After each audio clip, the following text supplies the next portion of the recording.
dancing with excitement. You know why? Because I've been reading a book and it's just filled me with joy. Every time I open it, I just... My next guest, or first guest, my first guest. Oh, yes. Oh, there's been guests before, but that was on different nights. My first guest tonight is the Emmy Award-winning host of Larry King Live on CNN. I don't know if you've guessed who it is yet. He's written this memoir, Larry King, My Remarkable Journey. That's a clue. His book is in stores now. He's doing a book signing on June the 13th in Los Angeles at the Barnes & Noble in the Grove. Larry King, everybody, Larry King.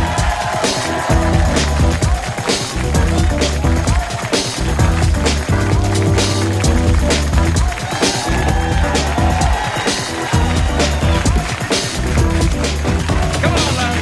Come on. Hey, buddy. Actually, I hate to correct you. What? But, I mean, you showed that book. Yeah. And it says Larry King, My Remarkable Journey. Yeah. And the odd part is, it's actually the life of Dwight Eisenhower. Really? Yeah, well, what we did was we tried to fake them.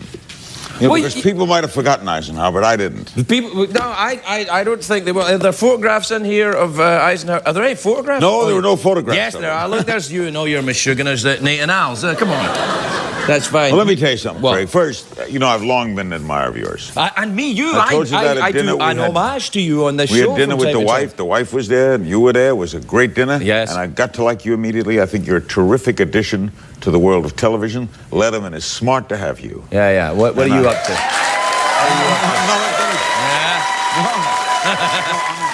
But I've been... I'll take care of the promo quick. Yeah. I'm 75 years old. I can't believe I'm 75. You look fantastic. You must moisturize or something. Anyway. Yeah. Keep it up. Anyway. What are they going to do to me? Anyway, I've never in my life had all these things come to a point right now. This is a bestseller on the New York Times. Congratulations. I'm so proud of it. Yeah, no, that's it's funny. It really is. Got a lot of good. That's good. My show has never gone better. And next Friday night, this is exclusive to you. Yeah. Next Friday night. Yeah. At the Encore Hotel, Steve Wynn's Encore Hotel. In Las Vegas? In Las Vegas, I am doing a stand-up night. You're doing stand-up comedy? Oh, I've done it for years when I do conventions. I speak at conventions, groups, seminars. But I've never done it in a nightclub. Yeah. I've done it in theater. Yeah. I did it on a plane once.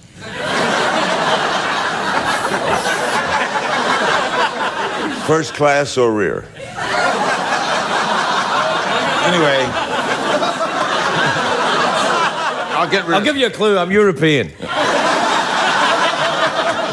Bathroom. Anyway. My wife's going to open, Sean. She's a terrific singer. She is a terrific singer. She's going to be. She's going to do the first half hour, and I'll come on for an hour, and we'll stick with the audience. And if anybody'd like to come, they tell me it's EncoreLasVegas.com. And it's Friday night, June 19th. Right. And this book is out now, and everything else is a role of my life. Now what? Well, I don't know. I was going to ask you if you had anything going on. Apparently, you took care of that. What's the...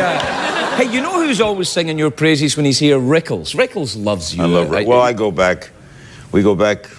I met him in 1959. Good Lord. He was working at a place called Maury Franklin's. I was doing a morning show at a restaurant called Pumpernicks, and Rickles would come in. Both of us were really kind of unknown.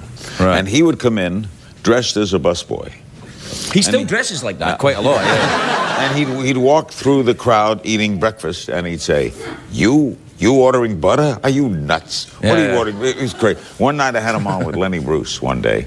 Lenny Bruce and Don Rickles? Well, this was an hour. Lenny was one of my favorites. There was no one like Lenny. Right. You'd have loved Lenny Bruce. I would have? Because he was ahead of his time. Yeah. He broke rules that how everybody does. I mean, Lenny predicted this. They'd be nude on the Broadway stage. They'd be cursing on television, like you would do. I don't curse on television. I don't curse. And when I do, they beat me. Oh, but Lenny was... Larry, I tell you.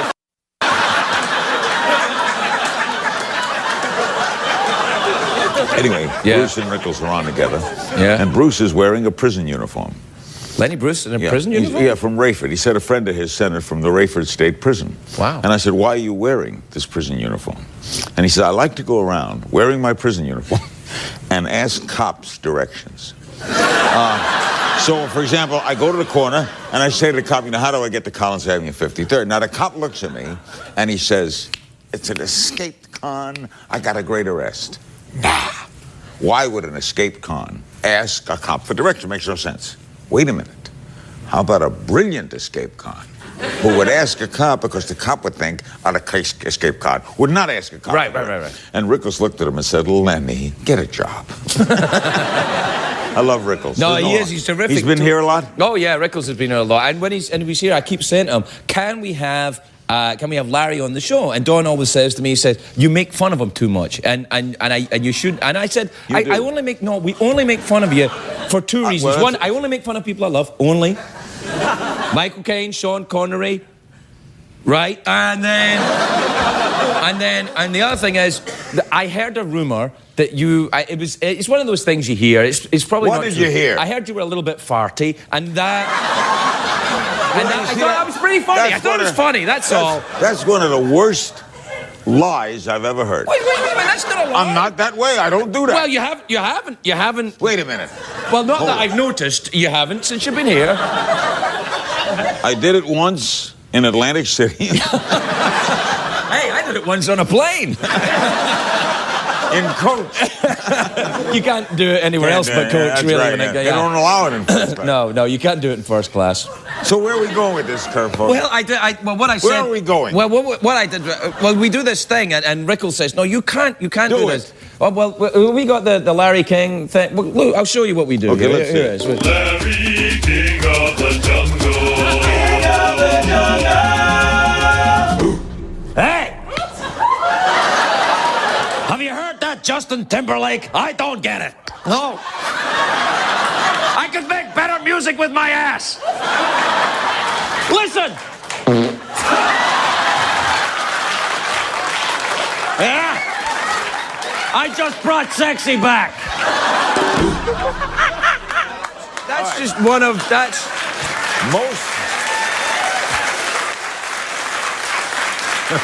Most of the times, I would answer by saying, I'm extremely complimented because imitation is the sincerest form of flattery. Absolutely. But that's a lot of crap. Yeah, it is. That's an insult. It is. No, it's not an insult. It's a friendly insult. I know where you're coming from. No, it's definitely crap. But it's not an insult. It's not an insult because what it is. You see, you're an American icon. Your show is like everybody goes on. All the presidents go on. Everybody goes on your show. Everyone that's serious, where it's funny. Everybody ends up. So you're an icon. So I'm an iconoclast. I have to go after you. That's my job. But I'm so not Tarzan. Well, I'm hardly Tarzan either. No, but I mean... Yeah. Do you have any tattoos, though? Are you out of your mind? I'm Jewish. Oh, yeah, that's right. Yeah, I suppose so. Can you picture me swinging through the trees? I mean, I'm trying to figure out the parody. Well, what are you parodying? Well, it was King of the Jungle, that was it. Oh, I see. Yeah. I get it now. Yeah. I'm sorry. You're right. Now as I think about it, I shouldn't do it. I won't do it. No, I don't want to do it again. No, it's terrible. Nah, do it. Burn that. I don't want to ever see that here again. I'm only kidding. We'll put it on tomorrow night.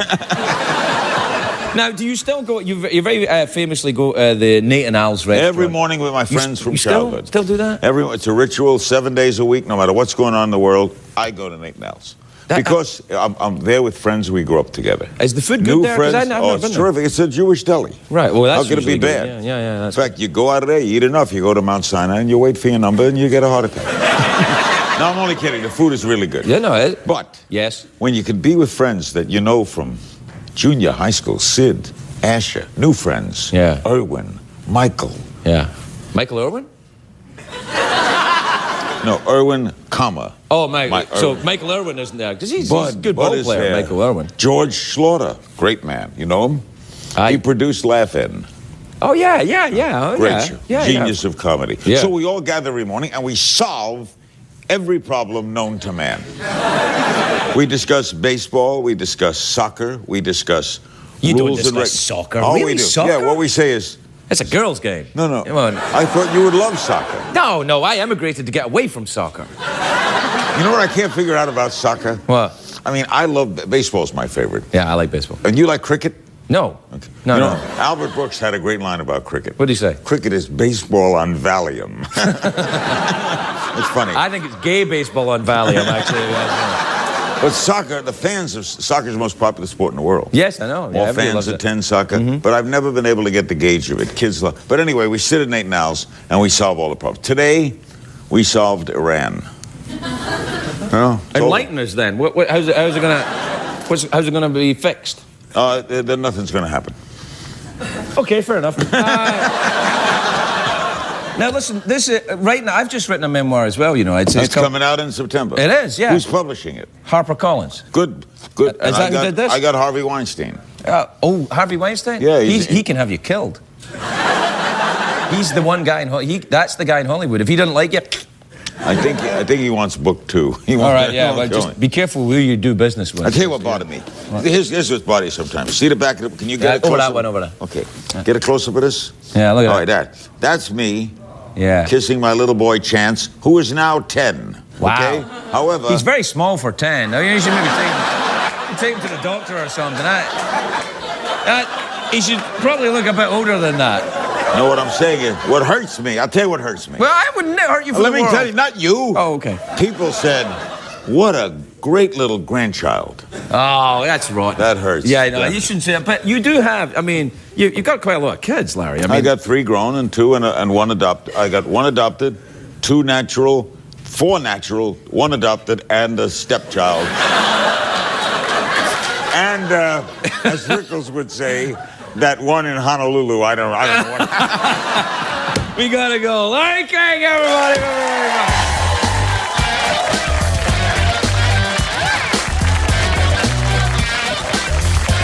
You know him as the longtime host of Larry King Live on CNN. That's a clue to who it is. Please welcome American broadcast legend Larry King, everybody. Larry King.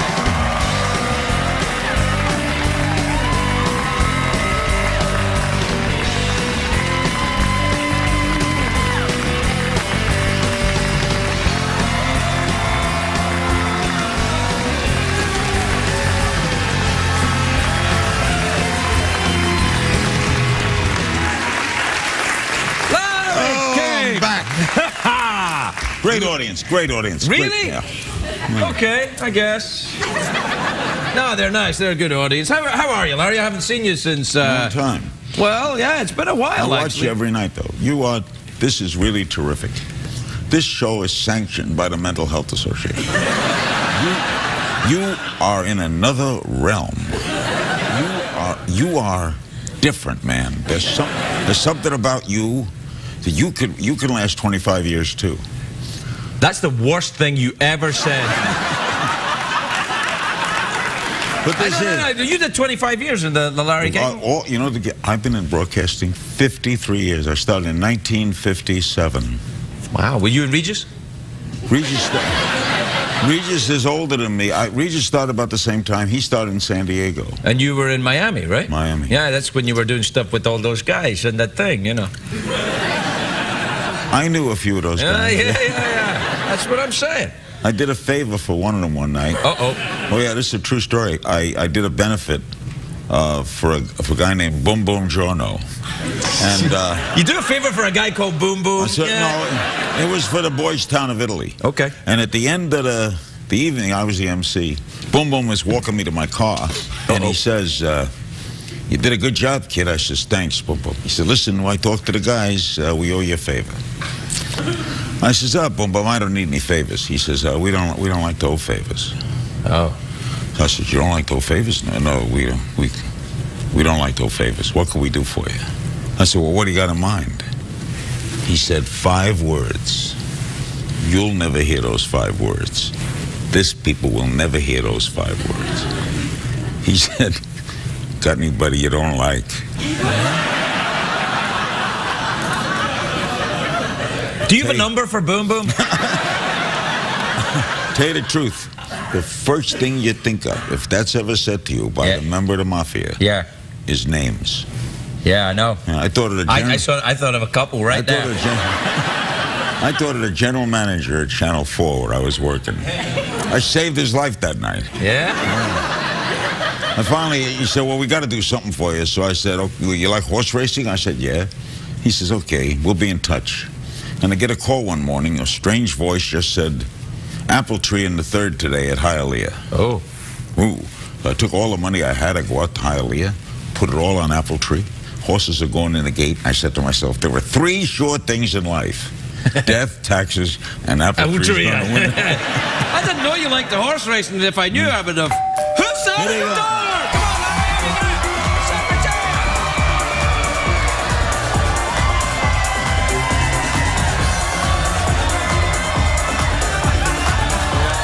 on, there you are.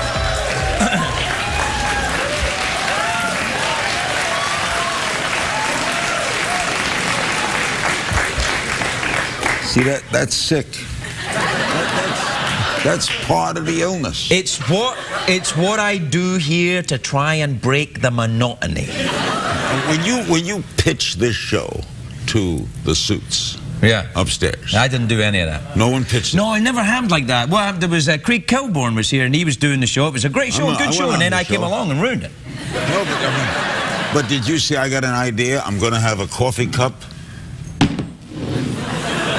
I'm going to have a talking partner who has been dead 720 years. He got into broadcasting the same time as Regis, actually. No kidding. Yeah. And I'm going to have a horse run out too. No, I don't do any of that because CBS don't know I'm on. See, this whole thing is kind of a pirate operation. What happens is they think that they're running right now a boner pill commercial, right? Or some kind of...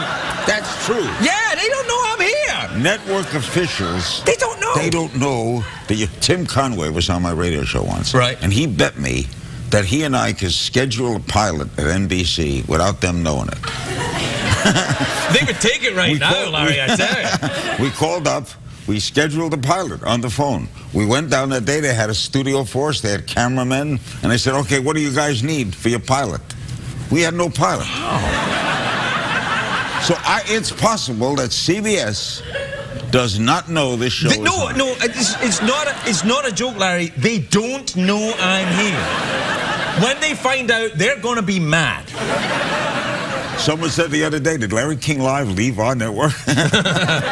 Did you, what are you doing now that you're... I'm going to do 4 specials a year for CNN. I've been in a lot of talks about, I can't retire. I mean, I'm going to do You're not going to retire. I want to spend more time with my little boys, you know, they're fun. And, so you do that for a couple of days, then what are you going to do? No, I want to be with the wife, I want to be with the boys. I like family life, I got a nice life, I live in Beverly Hills. Oh, that's nice. Not bad. Do you know the Beverly Hills Housewives? Do you ever watch that show? There's some tasty dames there. I'll bet you watch. Oh, yes, I do, yeah. Because when you say this show is sick, we're not sick at all. This is just, just some dude trying to make a buck. But that show is sick. I've never seen it. Oh, it's imagine... Is it on CBS? I don't care. What is it on? Bravo, yeah, the gay network. It's on the... Oh, those are the gay guys. Yeah. Bravo!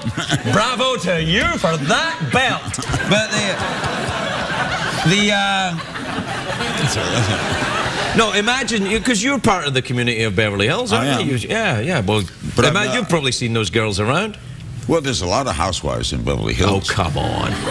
There are. There are a lot of nice people. There are nice people, that's Beverly true. Hills is a great place to live. There's certain things it doesn't have. Right. Movie theater. Poor people. What? Poor people. It doesn't have poor people. Doesn't have a 7-Eleven. Doesn't have a 7-Eleven. But you don't need one, do you, really? Yeah, what would we do with a 7-Eleven? Turn it into a movie theater. No, but it's a wonderful place to live. Yeah, I'm sure. I go down there quite a lot. No one could drive there, though. Why? I don't know why. I guess that doesn't matter if they have a fender bender. Like, oh, I hit someone. Who cares? Ha ha ha! You know what they hate? No, something weird about Southern California is rain. Rain? You can't take rain. No one can drive here. The news begins with storms. Yeah, I know. It's like, what, you mean it's raining? Yeah. Storms coming in from the Pacific. It sounds much more dramatic than you go outside and it's like,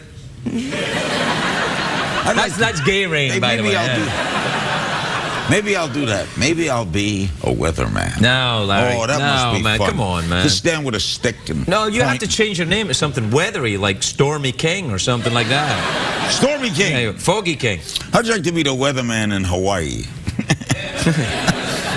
Sunny. Back to you, host. You got yourself going there, didn't you? We have to take a break. We hang around? We'll be right back. I'll be back. All right, we'll be right back with Larry King.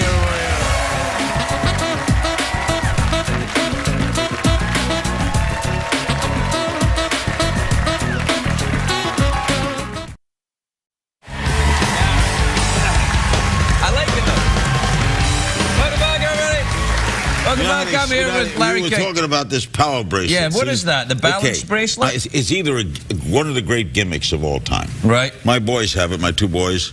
They Right. play ball, they play football, baseball, they play everything, and they wear these. So you go, I went to a little league game, and you do this. You stand there. You wearing a silly band? No, this is for my cardiac foundation. No, right here, Yeah, this buddy. they That's a gave me silly one. band. Yeah, they right gave me there. one. It's the Dodgers. It spells out Dodgers. Oh, it spells Dodgers? Yeah, Oh, you that's wouldn't know adorable, what they are. Larry. Okay. You know See you this? lost your damn mind. They You know do that, this. right? They do. Well, All right, now, here's what they do. Right. Stick out your arms, they say, right? All right, And okay. then you take both my arms Oh, and bend them down, right? Right down? Push them down. All right. Oh, wow, how easy. Now you put this on. Aha. Now try it.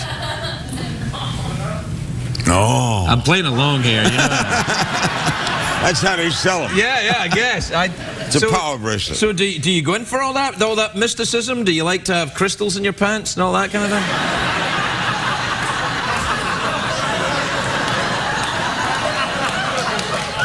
I'm Jewish. You can still have crystals in your pants. It's not like, you know, it's We're not... getting away of the wallet. It's not like Mel Gibson has all the crystals. You know, you can have crystals even if you're Jewish. It's all right. This is such... I can't tell you how fun it is. All If you right. ever want to take a night off, I would do this show. Go ahead, right now. Right now. All you have to do is... what else is Move happening? over. Well, you could interview me a bit. Go ahead, sit here and I'll sit there. Nah. You're afraid, aren't you? Wait, afraid You're of what? afraid. Afraid of... Wait, don't start. You're afraid? You're afraid that one of the suits will tune in magically to see about the Pepto-Bismol commercial. Come on, then. Come on. All right, come on, then. Help yourself. There you go.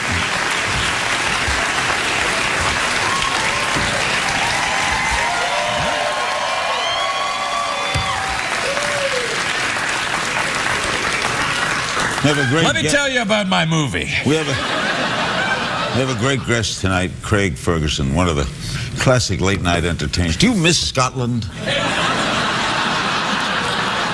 Do you think about Scotland? No, not at all. I just Why get on. not? I get on the plane and it goes right there. Every single time I've landed right on it. The planes go non-stop? to Planes Scotland? go from Newark. They don't go from Los Angeles. You know why? Why? Because it's too far. Were you a funny kid? No, I'm not a funny adult. So. You were not a funny kid? No, I wasn't really. No, it didn't do to be. You should. Oh, look, it says Craig Ferguson. No, it doesn't. You see, they're not sure. They're not sure. The Oh, Late yeah, Late it's Show a- with To look Whom how It May Concern. Look how small that is. Yeah, no. They could take that off in a minute. Oh, sure. I'm not kidding you, Larry. I could leave and they'd be like, "Have we met?" I have no doubt of it. In fact, I'm convinced. If they turned in now, they'd be They like, would- "Oh, when did Larry start on that one?" They'd be like, Oh, I'm so glad we signed him. yeah. I bet the ratings just went up. Right there. Some drunk just tuned in. What the hell's going on? Yeah. The world is beyond me. Do you still drink a lot? Never drank. You never drank, ever? You know something? I've never been drunk. Really? I never You should liked. try it. It's a blast. I never liked the. I think it's a control issue. Yeah, I never yeah. liked. First, I never liked the taste. Well, there's lots of different tastes. Yeah, but I'd have the vodka, and it just don't taste. Yeah. Don't taste good to me. Okay, well, then That's- don't. No, you know. I used to butter around with Jackie Gleason, not to drop names. Right, okay. And Gleason said to me, I said, doesn't it taste He got drunk once or twice. once or twice? Yeah. A day. Yeah. I said, doesn't it taste terrible? He says, hey, if Coca-Cola did for me what this does for me, I drink Coke all day. Well, that's fair enough, yeah. So you've been inebriated at times. Oh, yeah, the 1980s. Did you miss the 1980s? Pretty much, but, you know, what was it, shoulder pads and, you know, that was about it, really. Shoulder pads and Dynasty, I feel I was okay. Did you get hangovers? I never used to get hangovers until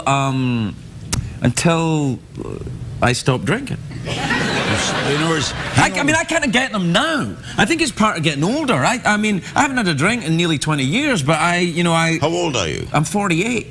Wow, you don't look it. Crikey. With me? They're taking that out. No, man. They leave that in, you're gone. Yeah. By the way, What?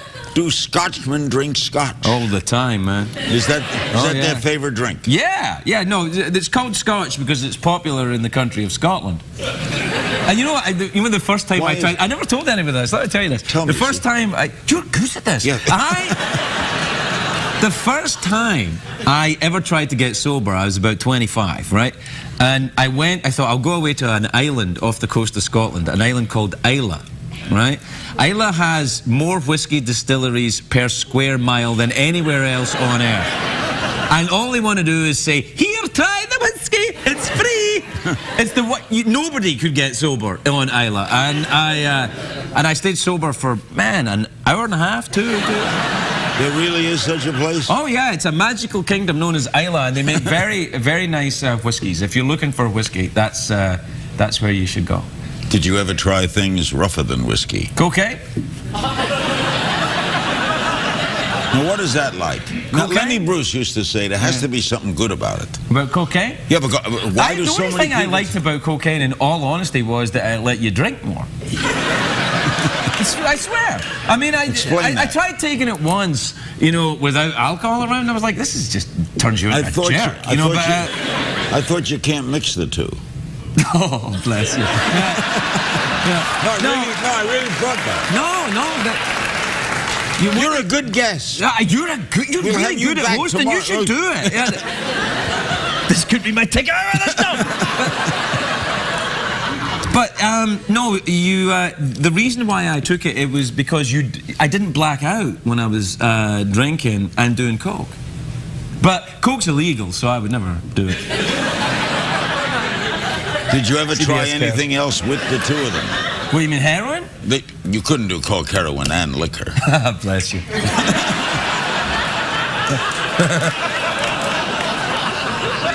You're like a little baby sometimes, aren't you? Yeah. We have to go to break now. And if you just tuned in... Oh my God, did we do as well? That's weird. If you just tuned in, CBS executives, I'm available. We'll be right back.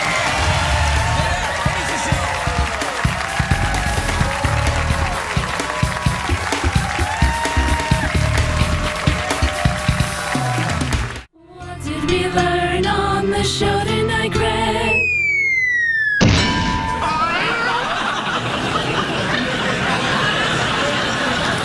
Welcome back to Larry King Late.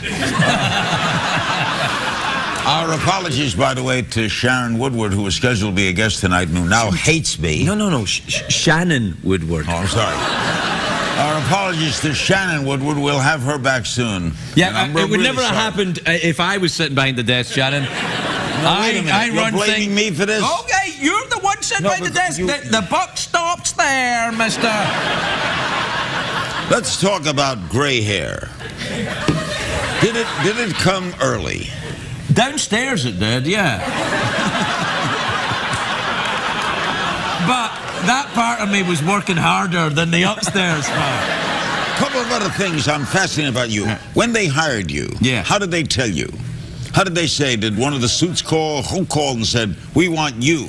They said... to do the Late Late Show. They said, we've got good news and we've got bad news. The good news is, you are allowed to stay in the United States. The bad news is, there's a condition. And then I had to come and do that. Do you work for David Letterman? No, I don't. But I thought this was worldwide. They do, but I actually work for CBS. So your check comes from... Check. Your remittance. Yeah. Comes from CBS, yeah, CBS. Do you ever meet with the executives? Yeah, there's an executive. No, I mean, last time, say, Lester Moonves, Yeah. president of CBS. Yeah. When did you meet with him last? What's the gentleman's name again? Moonves. Moonves. No, I see him from time to time for legal reasons. Does he know who you are? Yeah, he's all right, actually. He's all right. He's a good guy. Yeah, he was an actor. You know him, right? Yeah, very He's well. kind of different because you were right, he was an actor, so he's a kind of regular. like... Are we out of time? Who cares? Oh, we are, yeah. Yeah. We'll be back tomorrow night. Who's our okay. guest? Tomorrow night, Regis, I think. Who is it?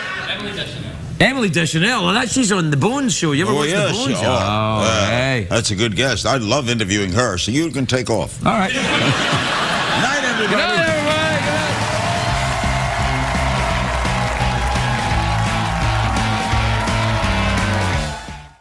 Legendary talk show host. He kicks off his comedy tour, Larry King, standing up at the Borgata in Atlantic City on May the 14th, the Wilbur Theatre in Boston, May the 15th. Please welcome the legend that is Larry King, everybody.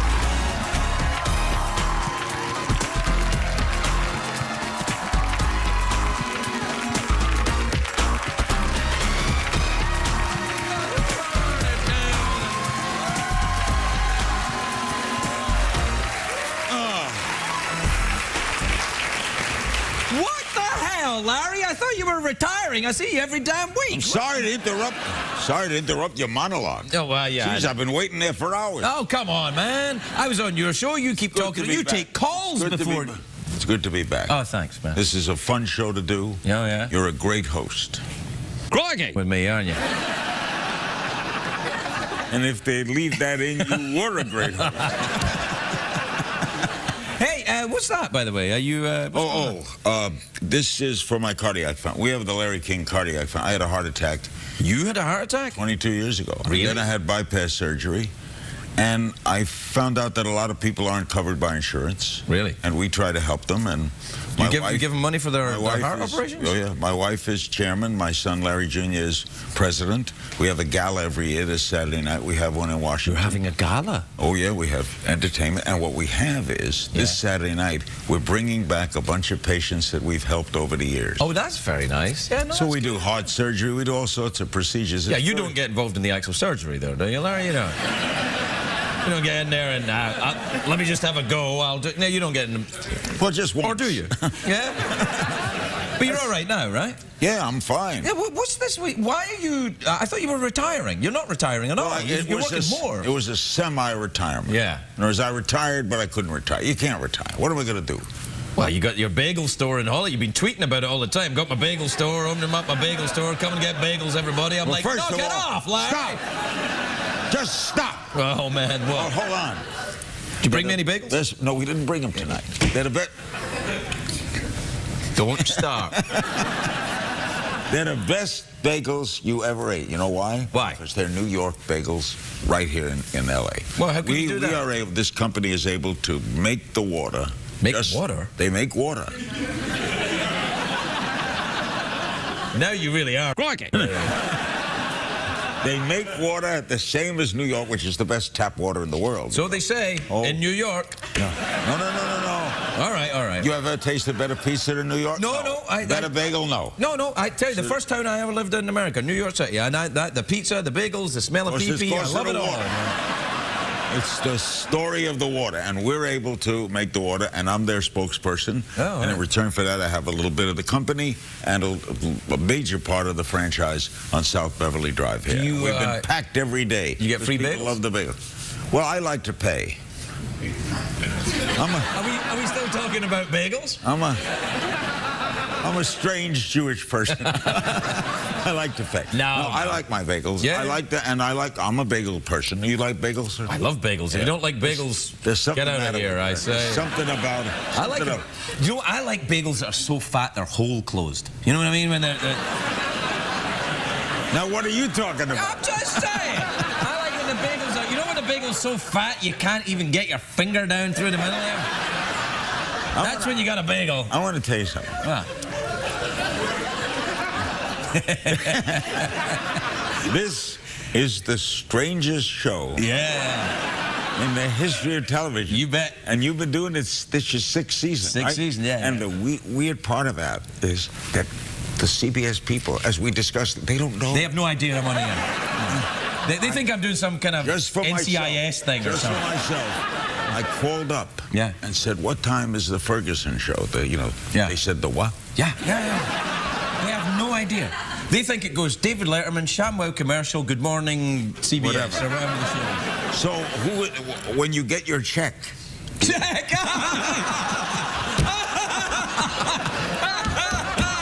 Yeah, you still got it! You still got it!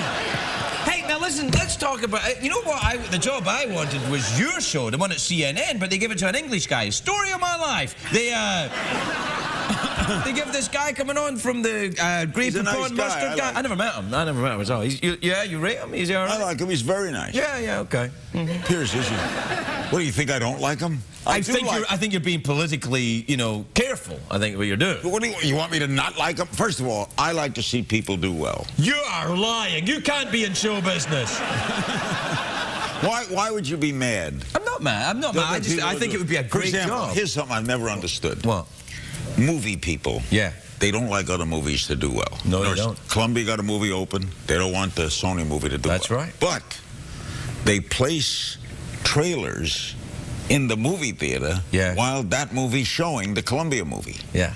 In the hopes that the people going to see it will come and see their movie next week. That's right. Why wouldn't they want that movie to be jammed? Because you've got to remember, Larry, that show business is run by morons. And many of these people do not have degrees. No, I don't. No, and neither do I. And most of the people involved in the running of this giant ship of fools don't either. The smart people are doing the heart surgery. The idiots are doing this business. It's crazy that we would be more famous. I tell you the truth. When I had my heart surgery, 3 days later, I'm in the recovery room, and a guy walks in. He says, "I am a brain surgeon. You're going to interview a brain surgeon." Yeah, Sanjay's coming in. Yeah. This guy comes in. He says to me, I operate on the brain. Your heart surgeon, Dr. Wayne Isom, he was in the cover of Time magazine. Wow. This guy did a lot of famous people. Wow. Everybody knows him. And you know what he is? What? He's a plumber. That's all heart surgeons are. They take a wire, they move this, they move that. But I am a brain surgeon, he said. I make one mistake, 1 inch, I could lose your whole memory. That's how delicate I am, and nobody knows me. Is he really a brain surgeon or just a guy who walked in from a ward somewhere? I said to him, because the song isn't I Left My Brain in San Francisco. That's nice. So the heart is kind of a romantic thing. Yeah, it is. Yeah, no. And now I'm going to do a comedy tour. Yeah, no, I was just going to ask you about that. I thought, Yeah, you we'll get were? towards the end, I better let you do your plug. Yeah. Do I do, wait a minute, am I only one segment? Yeah. Well, we only do one segment. We just do a long segment here. Because last time I was 2 segments, so I'm a little hurt. Well, I don't know. I mean, we got a brain surgeon coming up, man. But you can hang out. I tell you what. What? Clear the table. Yeah. I'll lie down, he'll do my brain. You'll be a first. I don't want any of that. First of all, the lighting in here is way too dangerous to perform surgery in it. I wouldn't get a tattoo in this light, never mind that. And secondly, no, you don't want to do that. We don't have to do it. You can just hang out. You're a perfectly professional broadcaster. It would be a nice change, actually, around here. You never have the second Yeah, yet. I never use it. Well, you can go to that chair and appropriately add stuff. The robot's not working anyway, so I perfect, won't you know. interrupt, But I will say this. I've always tried to be funny all my life. I've used to speak at conventions and sales meetings, and now through the... Oh, you're doing the stand-up tour. Yeah, God, I forgot. Yeah, so through the combination of my father-in-law, who has been a manager for years in show business. Yeah. My nephew, Scott Zeiger, is one of the top Broadway producers. Yeah. And the people at William Morris, Endeavor. Oh, yeah, I've heard of them. All together. And they got me booked, so hold on. Wait, was this your date? No, Oh, hold it's on. just like I'll just give you a couple dates. Yeah, all right, come on. Oh, my, I can't read all Saturday these. night, no, I'm not going to read them all. right. Saturday, May 4th. Where's that camera that shows the Twitter? No, I just want to take a few calls while you're doing it. All right. Saturday, May 14th at the Borgata in Atlantic City. That's a good place, Borgata. I've Great been there. place. Yeah, not as good as the Tropicana, which is what My wife is going to open for me. Your wife's opening for you? Yeah, she's a great... Are we still talking about... Come on! I should be so lucky. Yeah. Saturday, May 15th, we're at the Wilbur Theater in Boston. I've been there. That's a great theatre. Except look out for the asbestos backstage. Do you know the Hoosier Park Racing Casino in Anderson, Indiana? I wish I did. I'm there Friday, May 20th. Yeah, that sounds like well, good, you know, enjoy yourself, and I'll come and see you. Probably I'd love to have you come. Yeah, I'd love to do that. You can come. You can come. Are you going to hang around then and talk to Vegas, Dr. Gupta? June 11th in Vegas at the Mirage. Okay. And June 10th in Reno. Look, let me advertise somebody who actually pays for it, and then we can come back and talk to you a little more about Sanjay. You want me to take We'll the be break? right back. Want me to do the break?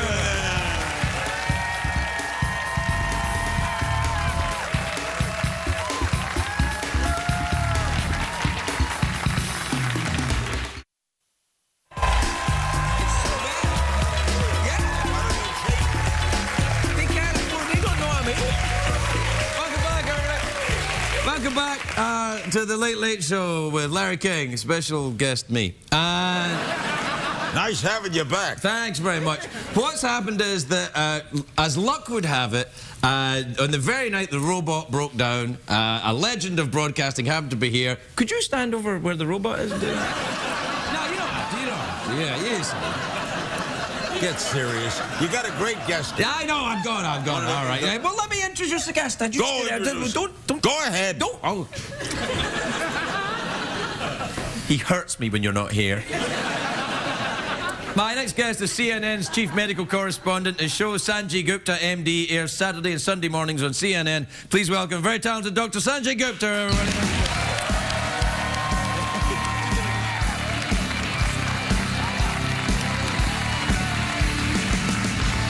My buddy.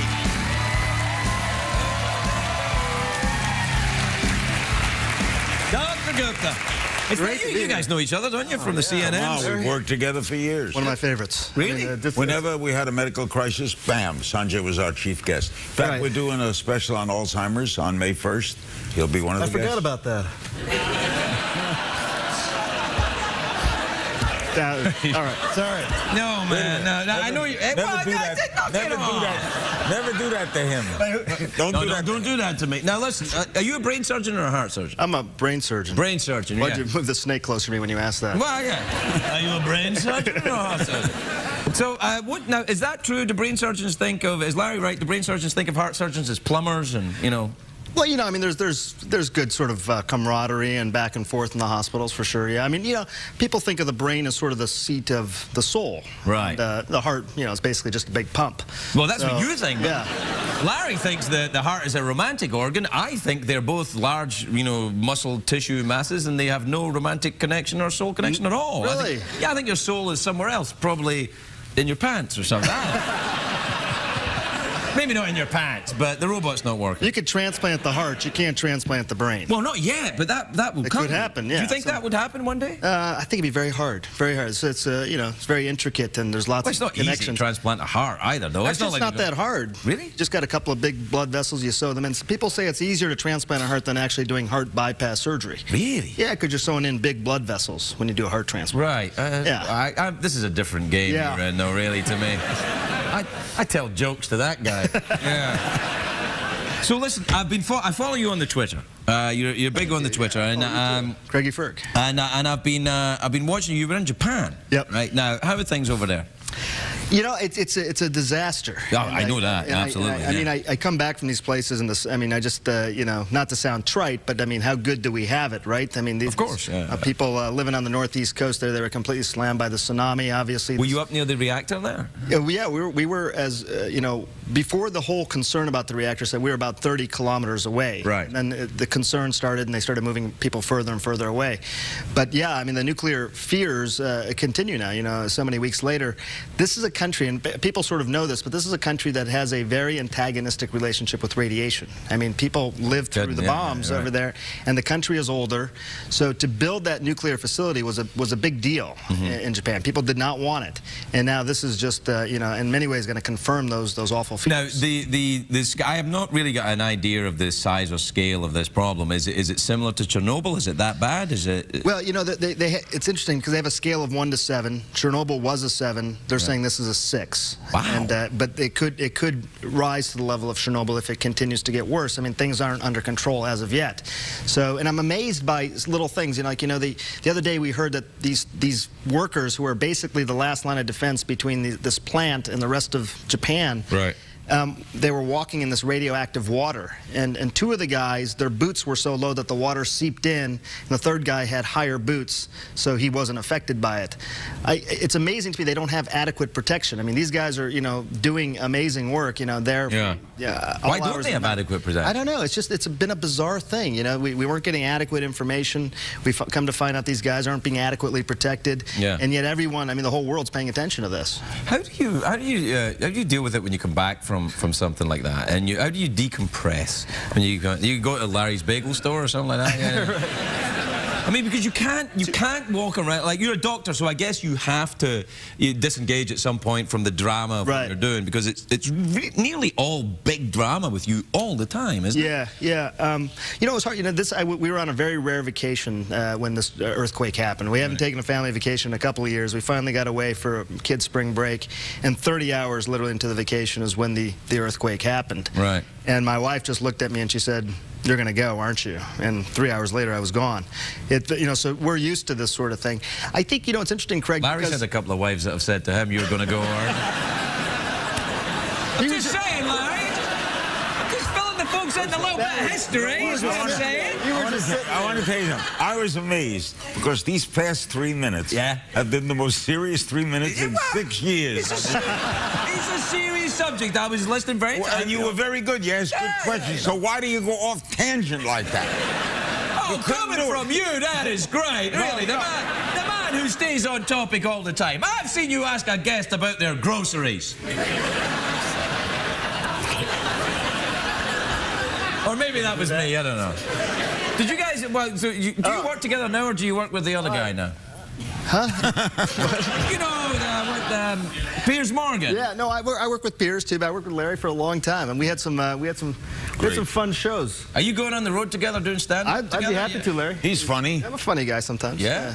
So, well, hey, wait a minute. You know, this would be a first. What? An Indian and a Jew tour together. And a Scotsman. A Scotsman, and a Indian, and a Scotsman. Jew. You come along. That's a joke. We'll take over. Look, all we have to do is walk into a bar, and there's the setup. That's great. I'm in. What shall we call the trio? Let's get a name for the trio. King's Things. sounds good. That's my Twitter site. Yeah, I know. That's why I said it. King's. What's your Twitter name? Sanjay Gupta, CNN. CNN, yeah. Yeah, Craigie Ferg. Craigie Ferg. Yeah. That's my... Craigie Ferg. You know, isn't it good that it's us that are on... Yeah, Craigie Ferg, yeah. Okay, Yeah, Craigie whatever. Ferg. I'm talking to Dr. Gupta. He's a brain surgeon, Larry. Scene of the soul. Yeah. Transplant a brain. Are you out of your mind? You never know. I think it could happen one day, and robots could Okay, then take place in whose the brain would you transplant? Oh, I'd have yours, Larry. That's who I want. I would have guessed you'd have taken Donald Trump. Well, easy access. Just lift that up. All right. Lovely to see you again. Sanjay Gupta, Larry King. We'll be right back.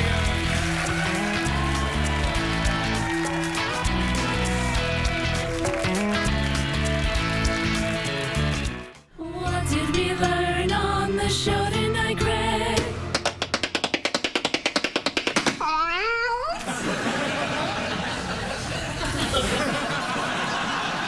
I know what you're thinking. Hey, why have they got the camera on Lesbian Row?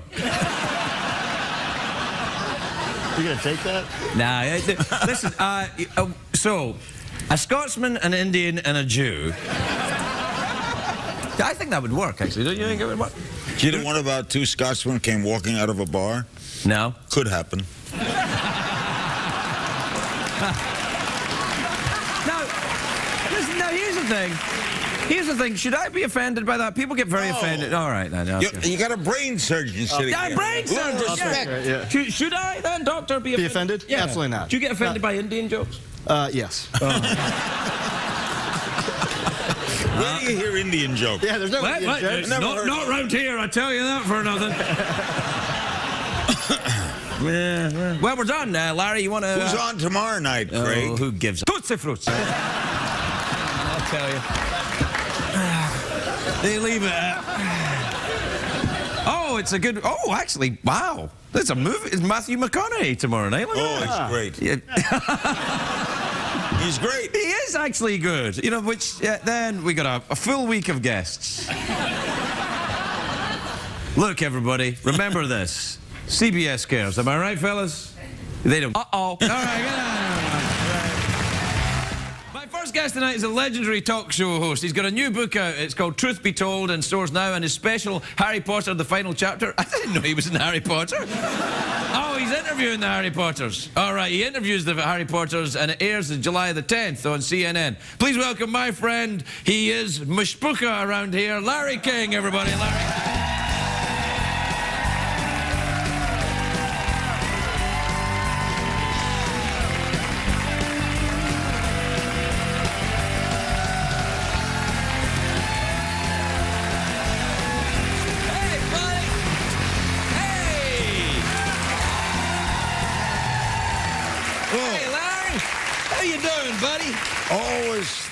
I always love coming here. Oh, do you really? Why? Of course, this is the nuttiest show. No. Television. There's nothing like this show. I was asking backstage, has there ever been a serious moment? Oh, yeah. No? Oh, yeah, there's been many serious... Yeah, nobody came up with anything. No, there's been a couple of serious moments, but most of it is just, this is fun. Well, the harmonicas and... Time of night, a gay guy, a gay robot. No, he's a robot skeleton. He's a robot skeleton. He's a robot skeleton. He's not just a robot. He's a reanimated skeleton. It's not just a robot skeleton. It's none of your... Uh-oh, Larry, this is... Sorry, none of your... Larry, this is a... I noticed right before you went on. Yeah. I heard you say, what are we doing tonight? Yeah. Now, I used to do things off the cuff. Yeah. But I had some idea. You know what I mean? I knew who the guest was. Yeah. And I had some concept of where we were going. Well, that's where you went wrong. That's where you went wrong. I'd have stayed longer. Yeah, listen, I know you've been out doing this. The last time you were here, you were going out to do the stand-up tour. How's it going? It's going great. Is it good? Worked about 5, 6 cities, booked in about 10 others. I'm going to, let's see, we're going to Hong Kong, Singapore, Australia with a comedy tour. Really? And I'm going to Tampa, New York, right, all over Florida. And I go out. New York's not in Florida, Larry. Come on. It's just not in Florida. I mean, I'll check. I don't think so. No. Treat your guests a little. Oh, come on. Anyway, I love to tell stories. I've been doing it all my life at conventions and the like. And so my nephew, Scott Zeiger, who's a famous theatrical producer, produced a lot of hits. My father-in-law, who you know, Carl. Yeah, Carl. Yeah, I know Carl. Great manager. You know, he's a great manager and often in very attractive knitwear. Do you ever notice with Carl when sometimes I see Carl like, wow, look at that sweater he's wearing. No, just say, knitwear. No, knitwear. Knitwear. Okay. Yeah. You see him, when you see Carl, he'll put a sweater on and you go, you know, there's a guy that likes to get wool around him. He'd like him. Well, yeah, Jeff would like him, yeah. Anyway, and we got... so it's a major production, so we do it as a Broadway show. I come on, we got backdrops, we got rear screens. It's a very well done, and it's funny. It's 90 minutes funny. On some places, my wife, Sean, whom you know, she opens for me. Like, she'll do 20 minutes. Oh, I see what you mean, yeah, on the show, right. I thought you meant...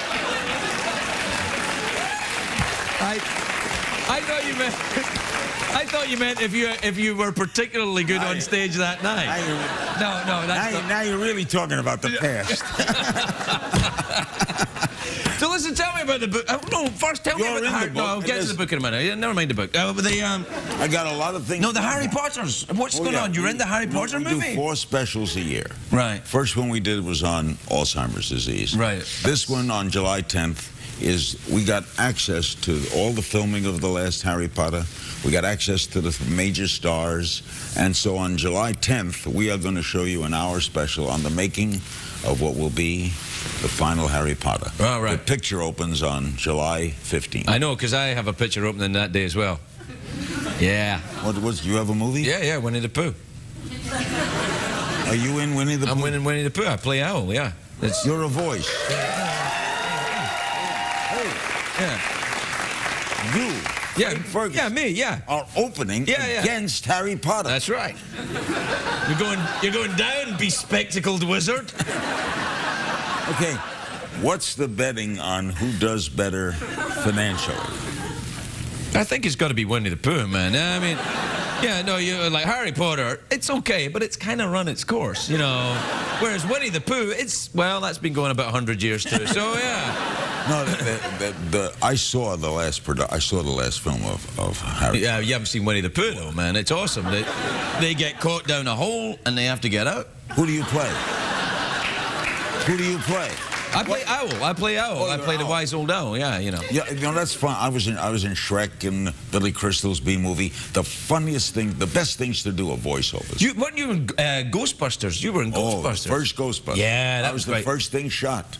You were the first thing. Yeah. What did you say? These Ghostbusters are taking over the city or something? Yeah, and they had me with a vat because I smoked then. They had a vat of cigarettes. Yeah. And I answered all the calls. You used to want to be- hear a funny Ghostbuster story? Yeah, okay. Okay, I arrive in New York. I've never done a movie. I wasn't on television. I was on local television. Right. And they hired me to do the first scene of the Ghost Serum. So I land in New York, and they said a limo will pick you up. And there's a limo there, except the guy is wearing like a peacoat jacket and jeans and boots. And he don't look like a limo driver. Oh. So we're driving a big flash limo, and I say to him, you're a limo driver? Yeah, I do that sometime. I said, well, he said, I'm with the Teamsters. Oh, I said, and you have the contract? We have the contract for this movie.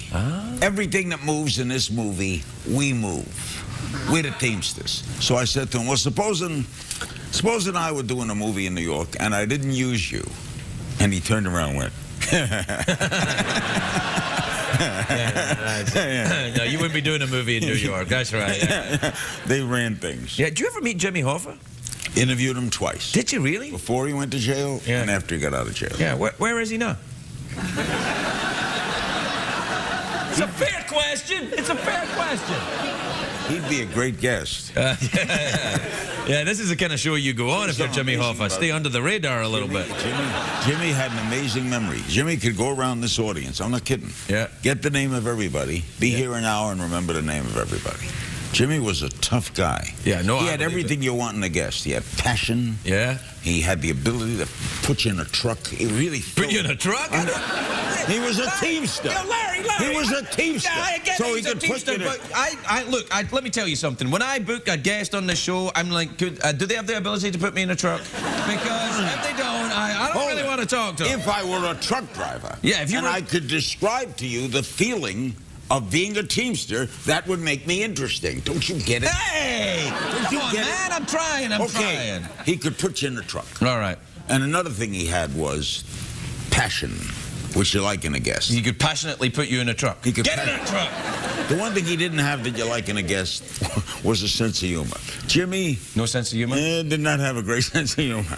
But he did some. Lenny Bruce said we should praise him because he hires ex-cons.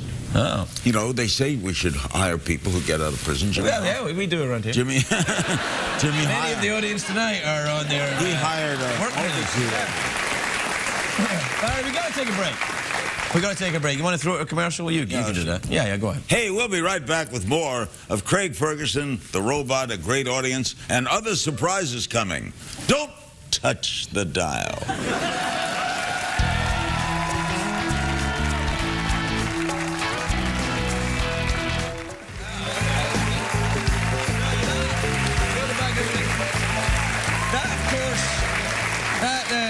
That was Prince William of Britain you were talking to there.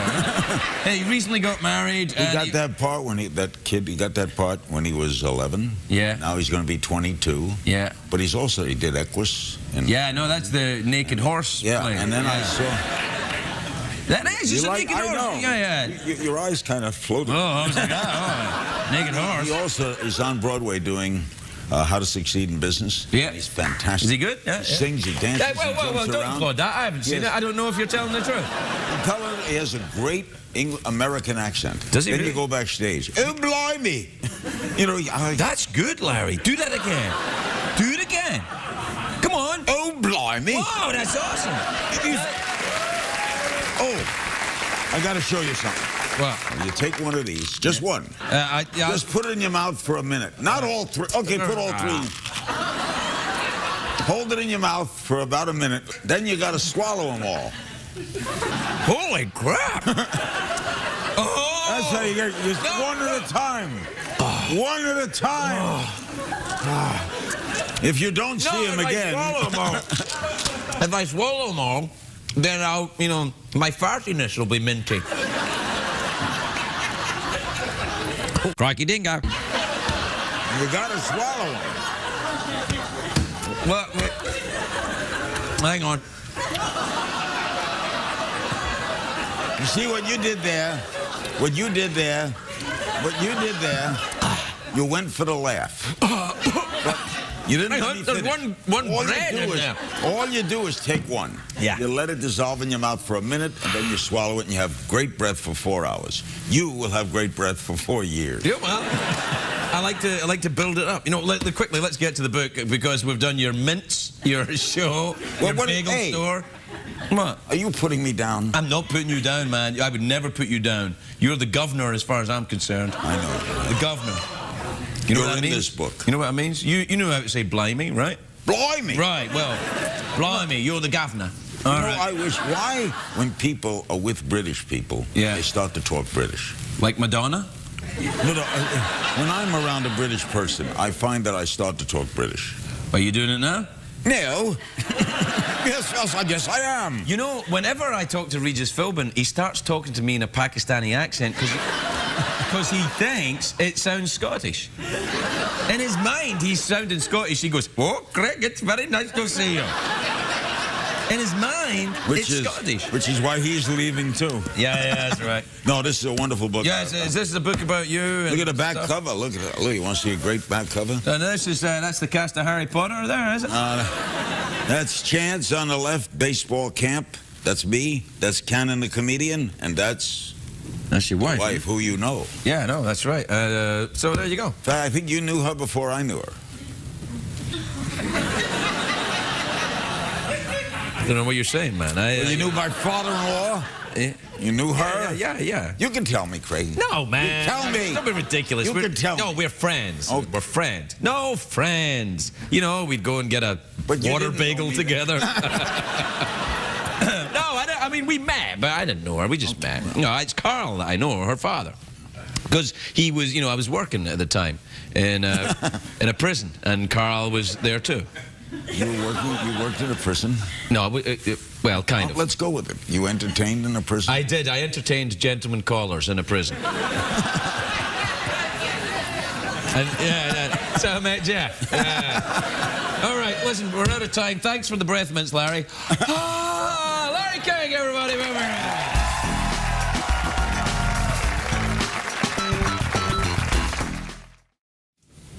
Good evening. I am your guest host for tonight, Larry King. No, you're not. Yes, I am. No, you're not. No. Yes, I am. No, yes, I am. Larry, you're not. I was brought here under false pretense. No, you're not. They told me I was the guest host. You're the guest sidekick. You can't walk off. We haven't even started yet. Look. Guest sidekick? You're not really the sidekick. You're the voice of the sidekick. The robot is being repaired for a couple of weeks. I have had a long and distinguished career. It's come to this. I'm a guest robot. You should have gone to college. So, here's the thing. Okay. All right. What happens is the robot is over there, right? See the robot there? I've been here. Right, okay. I've been here when I was a guest. Yes! Those were the good times. Yeah. Nah. What you do is you're the voice of the robot, but you have to think like the robot. Get inside the robot. Be a robot. Be a robot. Like, the Vulcan mind meld? Like, Jewish robot. A Jewish robot, if you want, Larry. All right, Jewish, and I'm a robot. Okay. Right, so that's all you have to do tonight. You will be Just sit there. No, you'll be inside the robot. Your body will be in stasis. Wait a minute.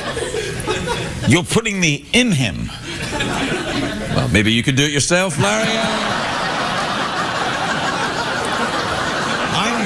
I'm being made a foil of. No! Larry, I'm no. being made a fool. No, you're gonna, I came here. No, you're they gonna. told me I was No, this is what's desktop. gonna happen. You're gonna lie. Now in I'm a robot. No, you're gonna lie in a pod off stage, and your mind will be taken into the robot's body, and you will operate the body using your mind while your body is lying inert. I got it. You are sick. Okay, I'll do it. I'm doing it for you. Thanks, Larry. I would not do this for the guy before you.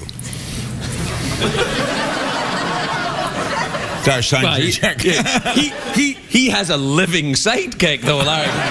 It'd be very difficult to fit you inside the body of Paul Schaefer.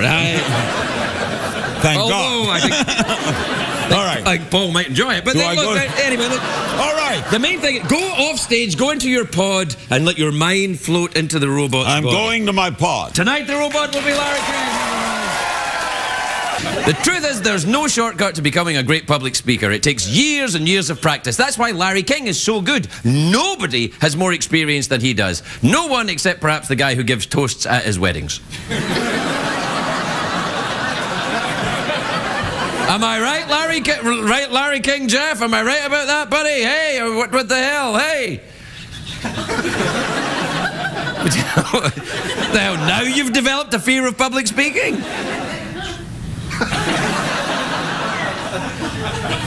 Don't even want to do the, did I piss you off with the wedding thing?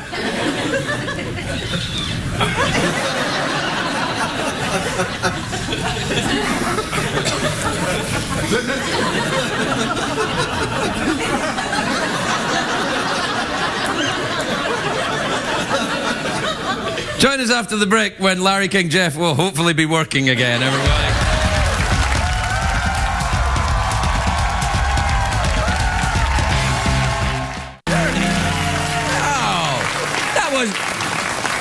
That wasn't that dirty unless fireflies mean something dirty. Do you think fireflies mean something dirty, Larry King Jeff? Yeah, this is so new to me to be a robot.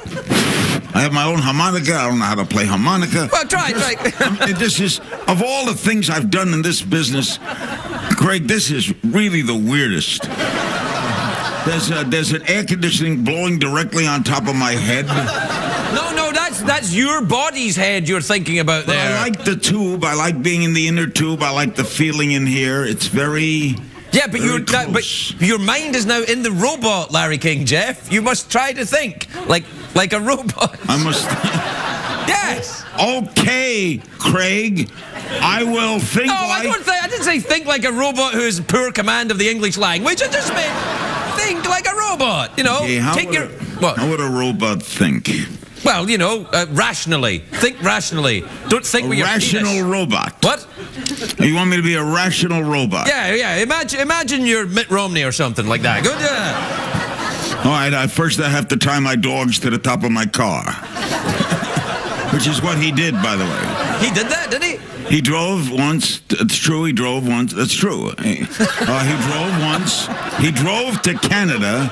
The car was full of people, and he tied the dogs to the top of the car. Well, that's outrageous. And how did the dogs get into Canada? Don't you need a passport for that or something? I think he got them in. He must have gotten them in. I don't know how they got back. But I know they went in.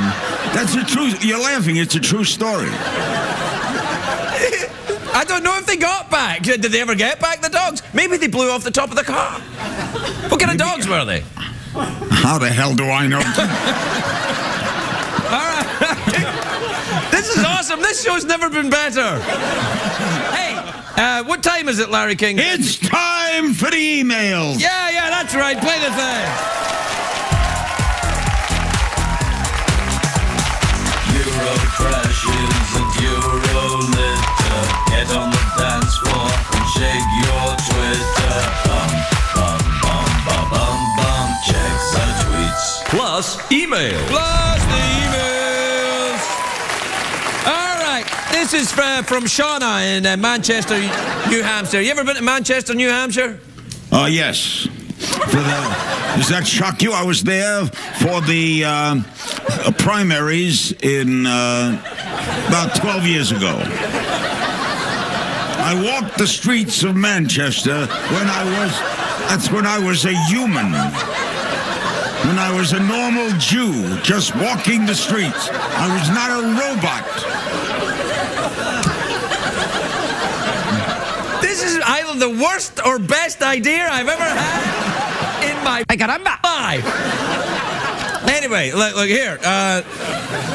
Anyway, Sean says, hi, Craig and Larry King, Jeff. There's a bowl of candy at work, and I can't help but eat from it all day. What can I do to control myself? Do you have a problem with sugar? You like to eat a lot of sugar? I like sugar, but I don't have a problem with it. I have type 2 diabetes. I guess I have a problem. I like chocolate, milk chocolate. I know dark chocolate is in, but you didn't want this, did you? You didn't want a robot who thinks. You didn't want someone who creates of his own mind. No. I like milk chocolate. My advice. All right. My advice to the lady. Shut up! I'll give you the advice.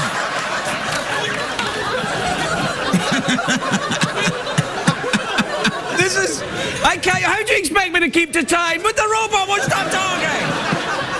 This is from Tim in Charlottesville, Virginia. You ever been... No, don't even ask! I'm not asking!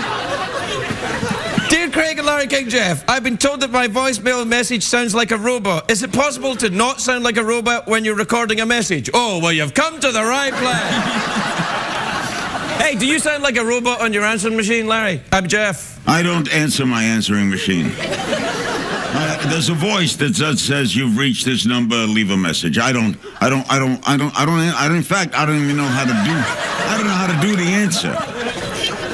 I don't know how to do the machine. I answer it, that's all. You know what I do, Craig? I got something on news for you. I got news for all people who text. I told you, that's it, relax. Hey, listen. You want to leave? I'll do the show.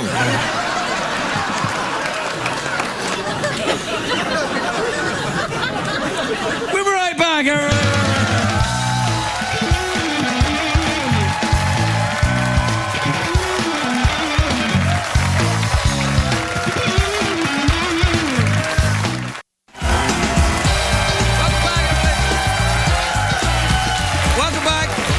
Welcome back to the show.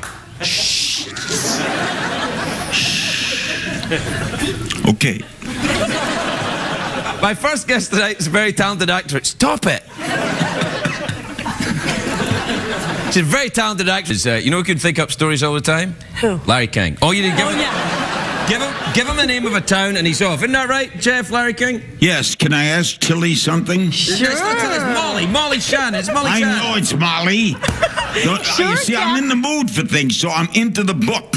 So I'm going to ask Tilly. You're going to ask Tilly. yeah, you can ask but Tilly. Jeff, do you want me to answer for Tilly? All right, I'll ask Molly. Okay, thank you.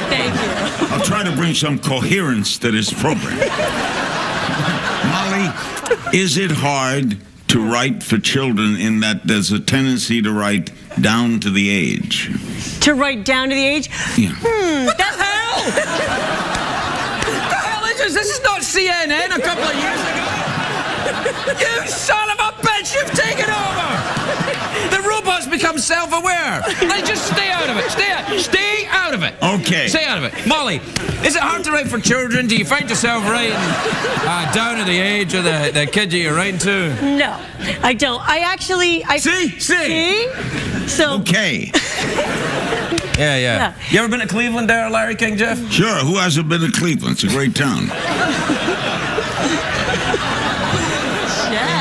Have you been there, Craig? They have teams, they have buildings, they have skyscrapers, they have the Indians, they have the Browns, they have the Cavaliers. Yeah. They don't have a Major League Hockey team. Oh. Well, I'm not going then, Jeff.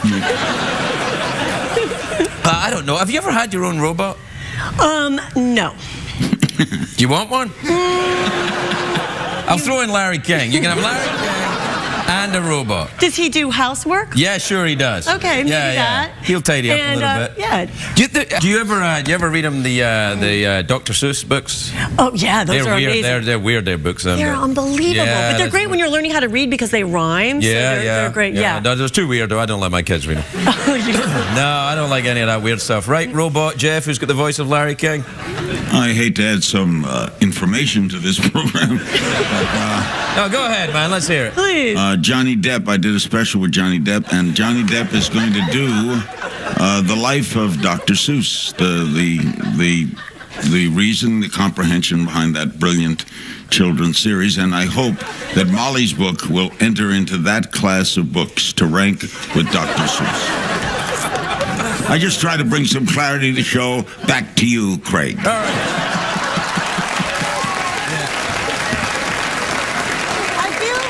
I feel like I'm in a crazy dream. No. Like Just Larry imagine King. he's just gonna imagine like he's weird Larry King and I'm even weirder Anderson Cooper. That's what's happening. Okay. Oh, you like that, didn't you? Yeah. That's well. Good luck. Do you want a subtext in this awkward pause? Okay. Okay, I'm trying to sneak a look at your boobies. Will you stop breathing now? Breathing is called normal, you know. Yeah, not for a robot. Robots don't breathe, so knock it off. So I'm going to do this show and die at the same time. Hey, I do it every night during the monologue. You can do it. All right, we're doing the awkward pause, right? Molly, take us out. Thank you, All right. Jeff.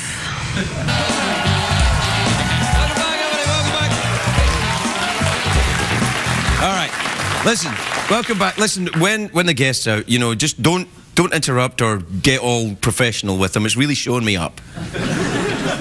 Okay, fine. Okay, just fine. Doesn't need to be We like got a that. call here. Hold on. They want us to take this on the road. Oh, you go first. I'll text you when I'm on my way. All right. My next guest is be 3 nights, and then they moved on to a more professional. Larry King actually took over. Oh man, I can see why. That mohawk is just. Yeah, killer. no, he's awesome. He looks bad. Have you ever met the Larry? Oh, it's just. We met backstage when I was a human. Larry, I didn't know your eyes were so blue, man. Sinatra ain't got nothing on you. Do I look good? Yeah, you look great. Yeah, Can I ask Michael another? yeah, go on. That's Mike. He's got questions. Can I bring another civil moment to this show? Yeah, all right, go on. Right, I follow the horse now. Are you surprised, Michael, at all by the success of Boardwalk Empire? Hey, wait. Knock it off, man. That's inappropriate. It's I'm sorry. I apologize. No, Michael, are you surprised by the success of Boardwalk? Yeah. Do you have any follow-up about the South Africa thing there? Can I get a transcript of this? No, I want to just add, I think Michael is one of the brilliant forces on television because he impacts the screen. In other words, some people come on and they're there and then they disappear. But Michael... Sorry, man. I tell you what, Craig, if you're unhappy with me as a robot, don't have me back. I like knowing where you are in your pod. So, what were you getting up to when you were in South Africa now? Oh. Right.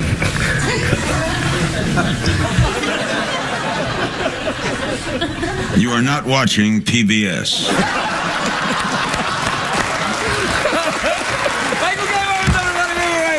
What did we learn on the show tonight, Greg? What do you think then? Did it work? Did you learn anything tonight? One, we had great guests. Yeah. Two, I'm from Brooklyn too, so I feel so proud when people from Brooklyn make it. Yeah. And he is some talent. Yeah, well, he was a guest By on the the way, show. You were just you know, a robot, we kid. you know. Let's stop. What? Let's stop the kidding for a moment. I want to say this for the people here, people in the audience, people across the country. You're a great host. You're a terrific personality. You deserve a better time slot.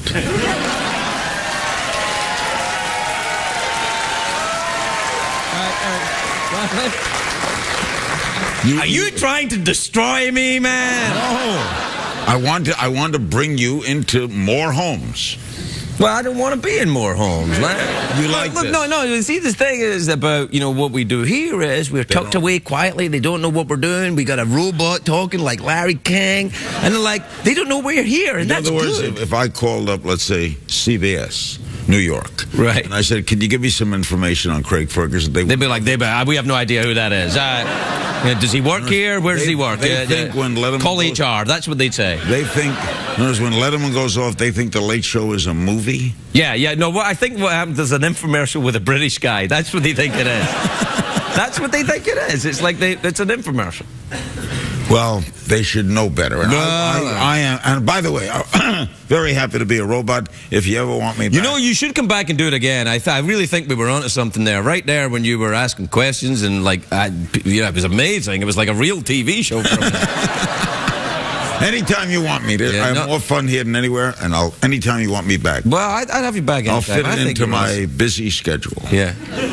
How's it going anyway? Terrific. Yeah, Everything's good. You doing that stand-up I'm doing show? comedy. I've been, you know where I've been? Where? I've been to Kazakhstan. I've been to... That's a big comedy town right there. Man, they're like that. You do the Chuckle Hut there in Kazakhstan? You've been there? Yeah, the Chuckle Hut in Kazakhstan. You bet I have. Yeah, I opened for Drew Carey. How about Slovakia? You been to Slovakia? No, I've been to Kosovo. Oh, I haven't been to Kosovo. Oh, that's a good. Have you great been to comedy. Portugal? Yeah. Korea? No. Are we just going to do countries? Yes, no. Well, are we done? Are we off? Yeah, we're done. Well, thank your guests tonight. I'd like to thank my guests, Molly Shannon, Michael K. Williams, and Larry King as Jeff. We got to go, everybody. Good night. Night.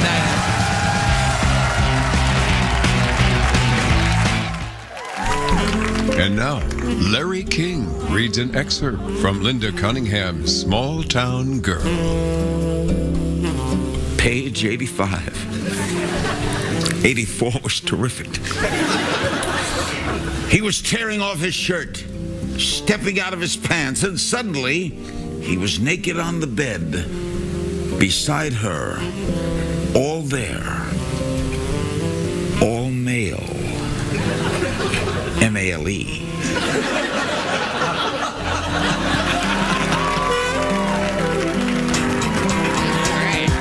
He's hosting an evening with Larry King and friends. That's a clue to who he is. It's supporting his cardiac foundation Saturday, May the 19th in Washington, D.C. Please welcome my friend Larry King, everybody. Larry King.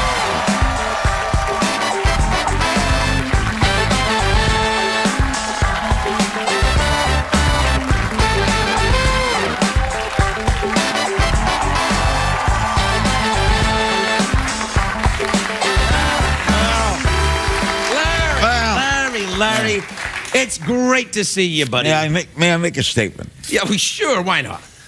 Television has many shows. Television does have many shows. This is the sickest. I don't know, have you seen that? This show is... What's weirder than this show?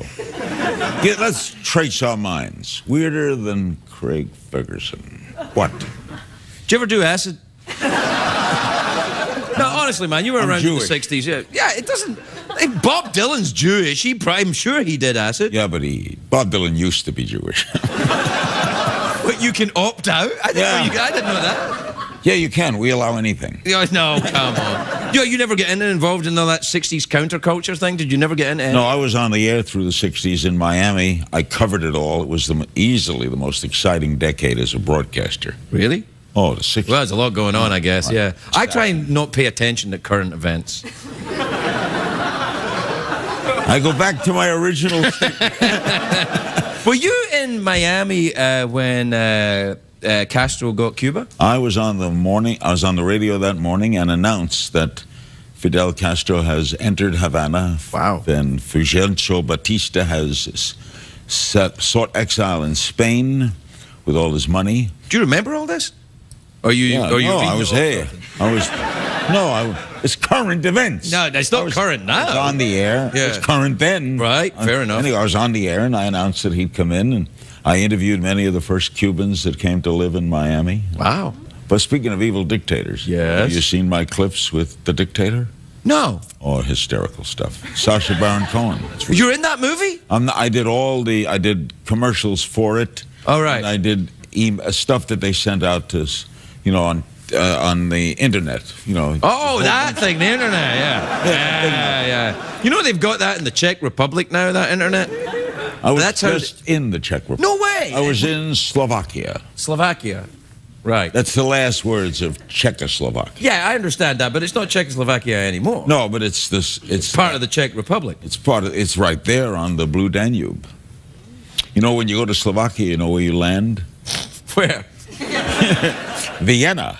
Oh, yeah, I've been to Vienna. I saw the most amazing porn in Vienna. In the hotels in Vienna. No, this is true. In the hotels in Vienna, the porn is not, you don't pay for it. It's live? It's live. It's live porn. They come into your room. You could, yeah, you pay extra for that. No, you just you flip through the channels, because what I always did when I went to a foreign country, yes, it's true, is I'd find CNN and find you. That's what I would always do. That's when you get, it's a little kind of bridge to home. You get CNN, you find Larry, and then I take my pants off and use the moisturizer. But I'm so proud of my audience. No. But in Vienna, in the hotel I was in, you flick through the chat, and the porn was right there. Like hardcore porn. Like it would go, SpongeBob SquarePants, Larry King, porn. And what did you stay with? I went back to you. By the way, Did you just go, Man, I'm being judged. My Heart Foundation thing. Oh, yeah, the Heart Foundation. By the way, yeah. I wish you would have appeared at one. We had so many great people appear. Sarah Emmons, the great music country singers appearing. Well, you can't have me appear, Larry, unless you ask me. They've never asked you? Never asked me. Well, my wife is chairman of the board. Right. My son is president. Oh. Of the United States? See, that's a story right there, because there's that whole Hawaii-Kenya thing going on. You can stop that right now. You go, actually, it's my boy. You know what I like about you, Craig? The way you stay focused in the interview. You stay right on target. All right, tell me about the Heart Foundation. No, so what we do as a Heart Foundation is we help people who can't afford it to get heart procedures of all kinds. We've been doing it since I had my heart attack, since 1987. Wow. And because I had heart surgery. It's a funny story. I had heart surgery. No, it doesn't sound funny, but it is funny. You want to hear a story? Quick? Sure, okay. Yeah. So I started this foundation, and my wife runs it beautifully, and my son. And so we do this event every year, and we have stars, and you can, if you go to LKC. Yeah, is this your story? No, LarryKingCardiacFoundation.org. Right. It's next Saturday night, the 19th. Right. Here's the story. I had a heart attack. I need heart surgery. Right. I go to New York because I was very pessimistic, and I had the heart attack in Washington, but I want to die in New York. Fair enough. So I grew up in New York.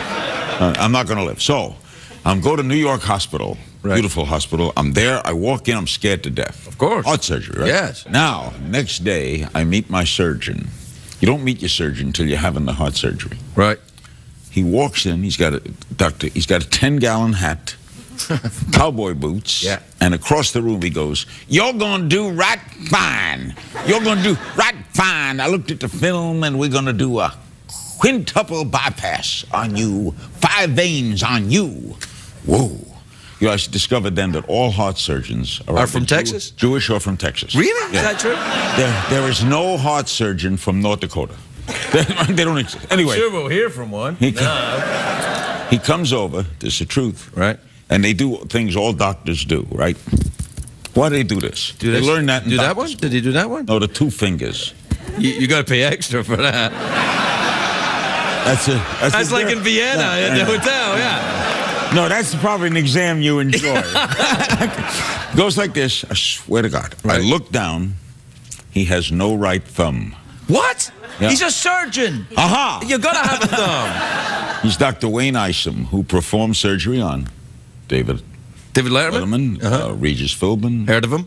A lot of famous Walter Cronkite. Does he only do famous heart surgery? It's like, well, no, let me see. I got to talk to your agent. What did you make last year? I look down, and you see a man with, what do you say? When you see a man with no thumb? Yeah, and he's going to do your surgery. Yeah. Here's what I said. What? This is semi-brilliant. I said, Doc, ever since I grew up, I can't explain this. When I meet somebody new, for some reason, I count their fingers. And with you, I get the 9. And what happened was they had an accident when he was a kid, and his mother was doing the leaves, whatever they do. Do the leaves? Yeah. With the Leaves. and chopped off his Did you ever thumb. do the leaves in the 60s there, Larry? You know, I'm just doing the leaves. I doing the leaves. Oh, yeah. Anyway, she chopped off his thumb. Oh, my Lord, his own mother? And it made him ambidextrous as a surgeon. Oh, I see. I went to sleep that night and dreamed that he cut his other thumb. Did you really? Yeah. But And how did it go? Did you live? you're so focused. We got to take a break. We'll be right back with Larry King.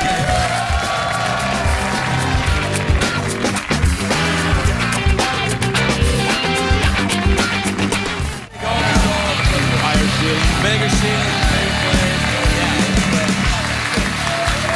You're going to keep the intimacy? What's that? You're going to keep the... Welcome back, everybody. Hang on, I'm doing the thing. Welcome back. Right, what? I asked when you move into your new studio, are you going to keep this wonderful intimacy that this... No, I want to get further away from the audience. Yeah, I mean, the new studio, we're moving to a new studio, but the new studio it's still crap. It's not like we're moving to a great studio. It's another studio that's crap. Why? And if I may ask a question. Sure, We why not? switched seats here once, remember? Yeah, I remember, yeah. Why do you knock your own employer? You're back to this again, huh? A little bit. Here's the thing. Why? Well, you ask an insightful question. Made a living doing that. Well, that's what I'm saying is this, is like, when someone is in a position of power over me, my employer, the President of the United States, you, my wife. It's 4. Okay. 4. 4. It's like I'm a surgeon. Yeah. When someone... Good, that was good. Yeah, see, yeah, still got it. Yeah. So... Okay. So when I'm in a position of subservience to anyone else, when someone has power over me, I immediately consider them kind of a hostile force. I am, by trade, a comedian. So if you have power, it is my job to get you up. So CBS, therefore, right, is your enemy. In a way. What do you do with your paycheck? Cash it. We gotta finish up. So what do you want? Well, I get a choice, right? Yeah. You want the mouth I organ? want your love and compassion. Oh, you got that already. Understand? Yeah. You know. Ay, caramba! I swear I'll come right out there. I want you next year to do our foundation gala. I'm unfortunately out of town, but I'd love to. See, out of town is where it is. Yeah. Oh. I didn't say what town I was out of. What do I choose here? All right, well, you got the awkward pause, you got the mouth organ, or you can go for the big cash prize. I'll go for the cash. What time is it, Shadow Stevens? It's time for the big cash prize. Cash prize, yes, No, don't touch it. Don't touch it until you earn it. Here's how it says, $50. Cash prizes are hernia. Yeah. $50 in quarters. So you put this in the cup holder in your car.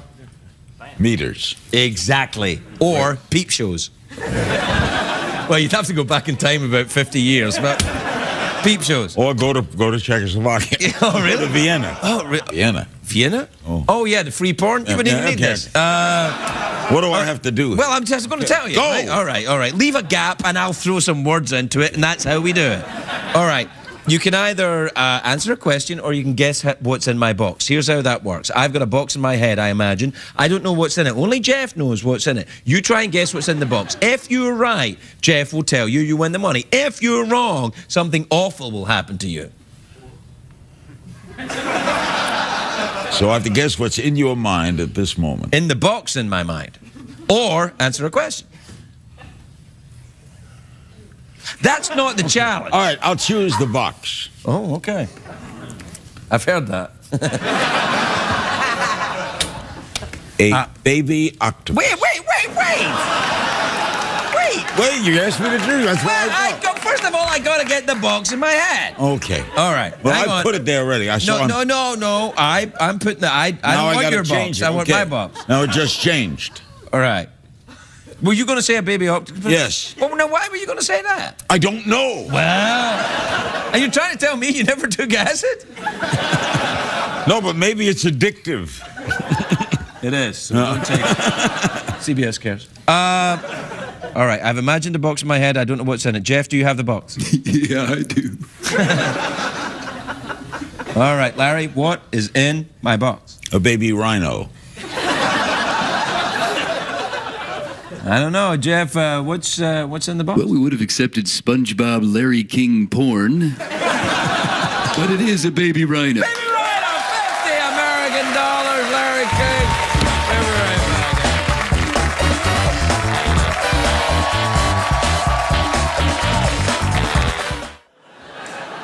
Please welcome the great Larry King.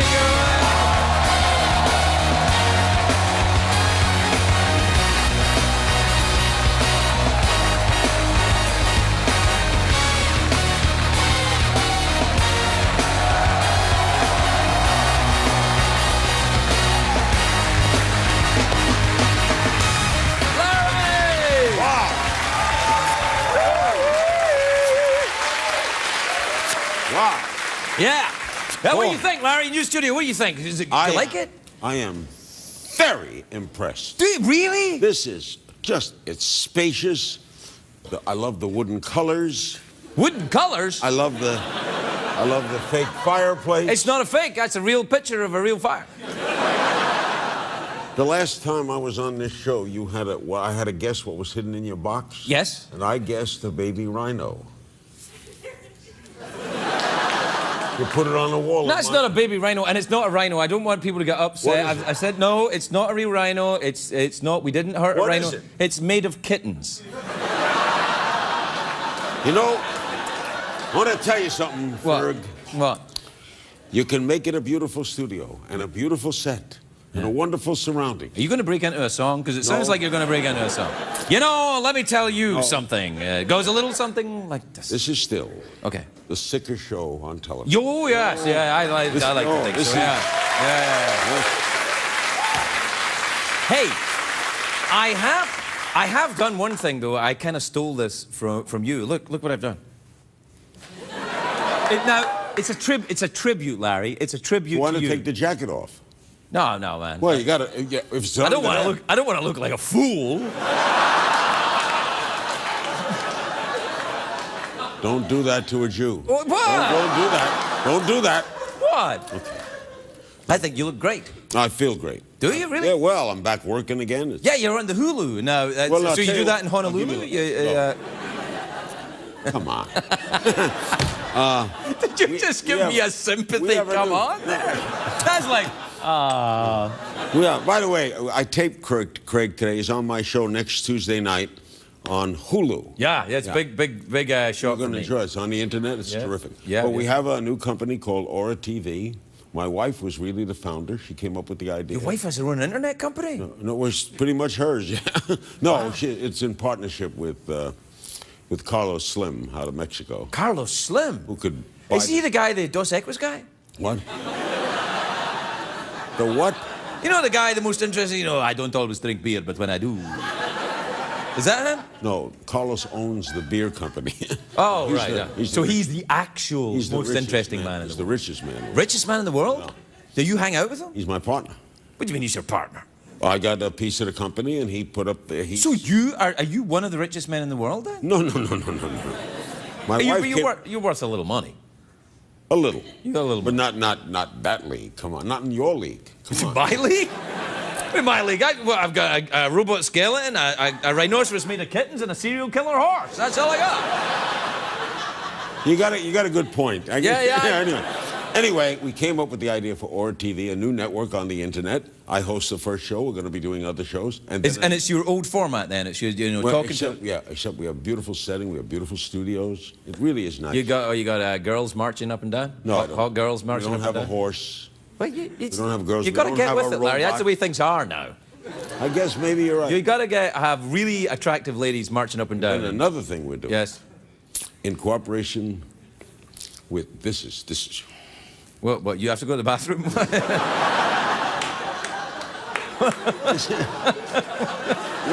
Why do I come here? Why? Anyway, for $540. Yeah. That's the same as I get for every show. we made a thing with YouTube. This is going to be great. On the last 2 nights of the convention, tomorrow night and Thursday night, right, I will be on following the convention live, streaming live. Screaming on you, streaming. You should streaming On YouTube. We're right, gonna have, streaming. We're going to do. You going to do that? You're going to political shows. That's not political. We'll be on after the Democratic convention. We'll be on after. Knock it off, debates. buddy. Just knock it off. So you're still involved then? We'll be on election. In other words, I'm involved. I understand. It's nice to be involved. Yeah. Well, listen. I tell you what. Since you left CNN, boom, they're kaput. They're gone.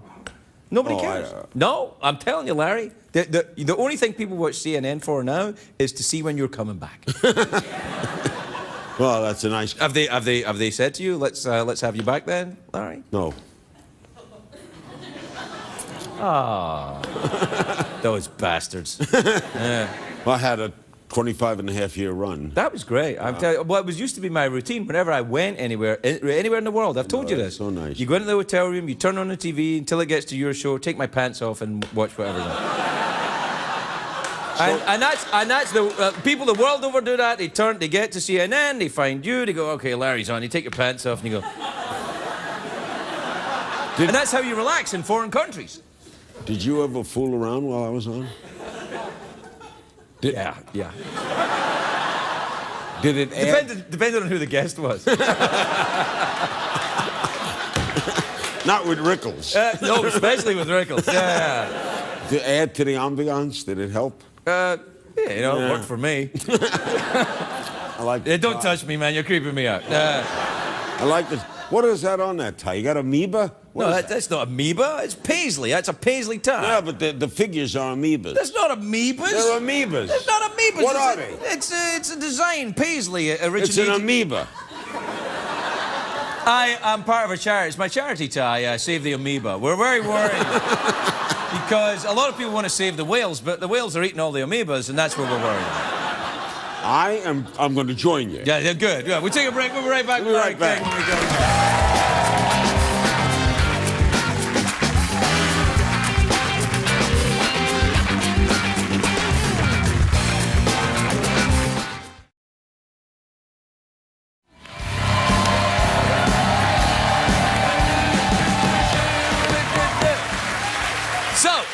Welcome back, everybody. We're back already? Yeah, we're back. Yeah, it was a short commercial break. Oh, you don't wait for the commercial. We just go right back on this show. I like that. No, the commercial...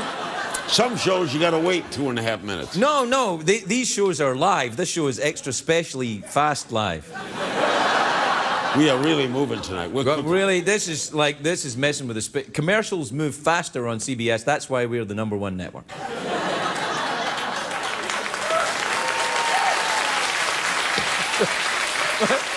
You know what I think is interesting about audiences? That made no sense, but included the phrase, we're #1, so they just applaud. Oh, we're #1. This proves Pavlov's theory, right? He had a theory about CBS? No. I think these dogs will enjoy CSI Miami. You had a little fun there with the girls in Moscow, huh? Oh, yeah. You ever been to Russia? I love Russia. I love fascinating Moscow's country. Great. A great place. You ever been to St. Petersburg? No. Oh, that's an amazing amazing You know who invited place. me to St. Petersburg? Tsar Nicholas I?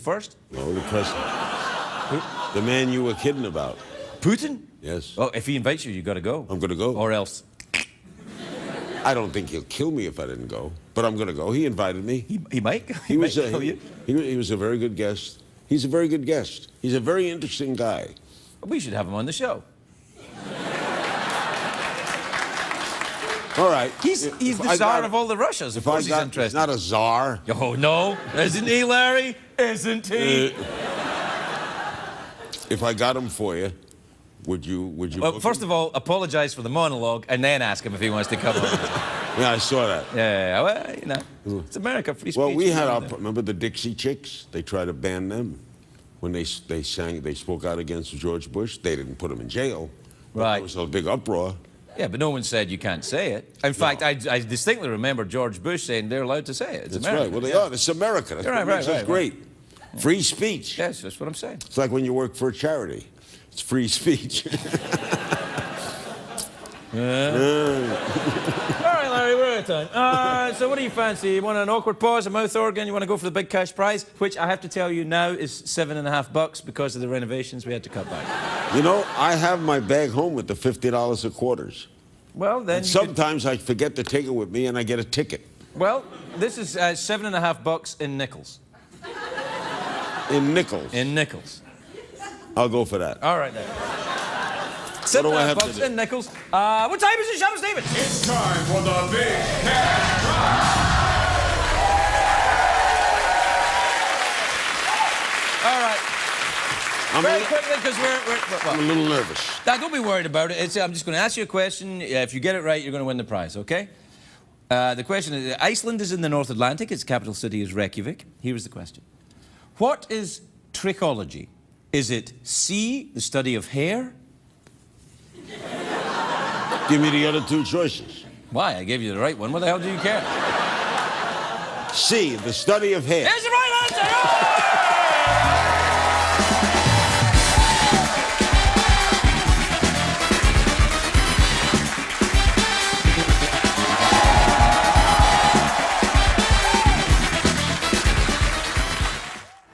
Larry King's presidential election history. 5 United States presidents have been married twice, or as I call them, amateurs. Larry King's presidential election history. 3 presidents grew up as farmers. George Washington on a tobacco farm, Jimmy Carter on a peanut farm, and William Howard Taft on a fat farm. He was enormous, like a blimp.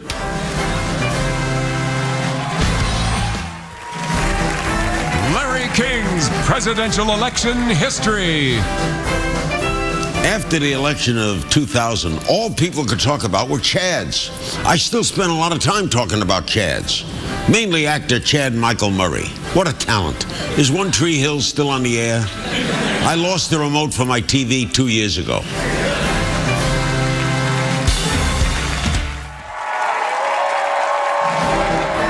Larry King's presidential election history.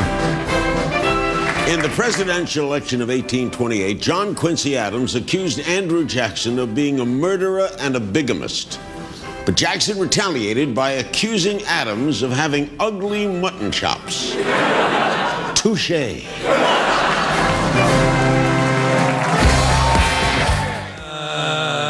Stop. They're here. Right. So, we're very excited. My special rock and roll band leader, Richie Sambora, is here, and I have a big surprise for you, buddy.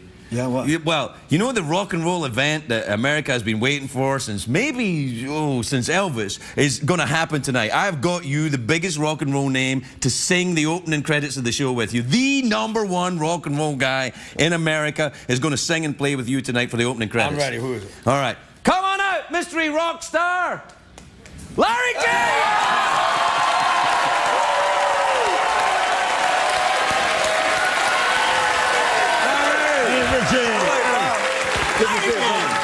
All right, you kids. All right, you're the Beatles. You're the Beatles. I'm Ed Sullivan, right? You ready? Okay. Okay, you kids, go and make your music. This is gonna be great. It's gonna be great.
Welcome back. My first friend tonight. This is how we introduce people now. Yeah. Yeah, my new friend is a legendary talk show host. His latest talk show, Larry King, now airs on Hulu. Take a look at this.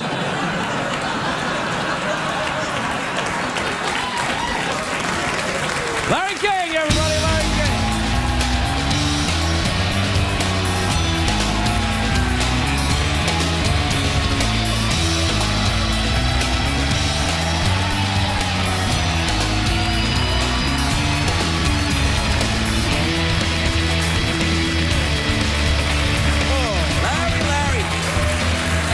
Hey, guys. Larry. Love this audience. You look badass tonight, man. The black shirt and the tie and everything. You're like kicking in the gouging in the mud and the blood and the beer. You look good. I got to go to this dinner for Al Gore. It's environmental After dinner. this? Yeah, Barbara In the middle of the Streisand. night, you're saying then? You're No, going to this dinner? This audience knows we tape this. Oh, man. How long have you been in this game? Play Okay. along a little All right. bit. All right. Okay. This is only an L.A. kind of dinner. It's at 2 a.m. 2 a.m. Streisand is going to be there. Barbara Streisand or the other one? Phyllis. Phyllis Streisand is going to be there? Yeah. Phyllis Streisand, Sam Clooney is going to Sam be there. Clooney, yeah. All the big names. All the big names, yeah. So this is what, like an Al Gore dinner? What you guys Yeah, gonna it's have? at Environmental Association in L.A. It's at a private home. I didn't know you were part of the environmental movement. Well, I've got a part of the movement. I agree with it. I agree with that. There's a danger. Well, but saving planet Earth, you agree with that? Do I think that? Come on, man, I'm with you. Come on. Look at the weather. Yeah, no. Look at the weather. Come on. I know. It's crazy. Have you never been to an orgy? I find that hard to believe. No, I know. Look, I'm a basically provincial guy. I grew up in Brooklyn, New York. I'm a regular kind of guy. I started in broadcasting. I've had a nice career. Yeah. Had a heart attack. I recovered from the heart attack. Did you have your heart attack because you were having multiple sex partners at the same time? I think it was the day after. The day after? And by the way, I'm really honored. In San Francisco, this Saturday morning, the Cardiologists of America are gathering, and I'm getting an award. The first non-doctor to get this award. Nice. So that's nice. So you're are they making? That's congratulations. That's really something. It's from the. That's really something. It's for the work the Larry King Cardiac Foundation. My wife is the chairman of the board, and we founded it years ago, and we've done. We help people who can't afford to. We get heart. That's what I was going to say. You help people get heart treatment and stuff? Heart treatments. We've had transplants, surgeries. That's amazing, Larry. Yeah, Good for you, man. Yeah, That's fantastic. I think. Now, given that you're such an honorable and kind gentleman, let's just admit you have been at an orgy or something like that. Just stop. Come on, man. Hold the it. 70s. Wait a minute. The 70s. Come on. I figured. No. I think. I think you're into this. Well, I think, and you. not with you, man. Why? What's wrong with me? I mean, nothing. I just don't want to compete. Want to go walking on Sunset? No. No, I'm basically a provincial guy. I just, come on, you must have a little bit. No! Really? I wonder about it, but I've never been to one. No, I've never been to one. What do you do at an orgy? Well, basically, you play guitar and take your pants off. I don't play.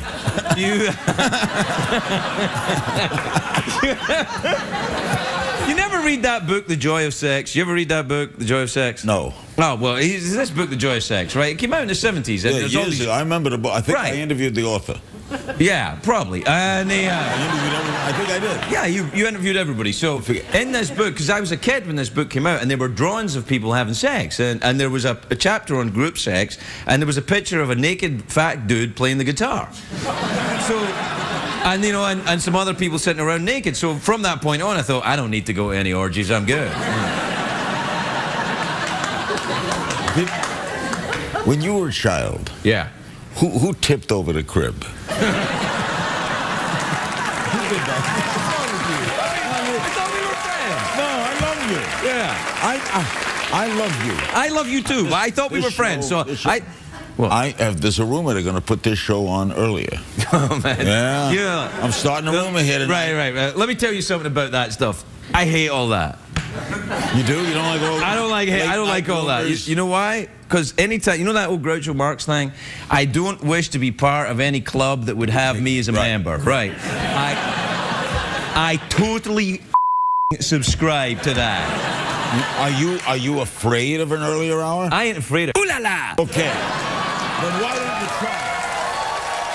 What if they offer? Wait a minute. I gotta qualify that. I'm afraid of you, honey. Me too. Yeah. What if the powers that be, the suits, came to you and said, Fergie, how would you like to go on earlier? Maybe David Letterman will retire. It's an open spot. Fallon's going to go to NBC. Kimball's at ABC. CBS is sitting right there. Right there. Yeah, I think they should put on more CSI.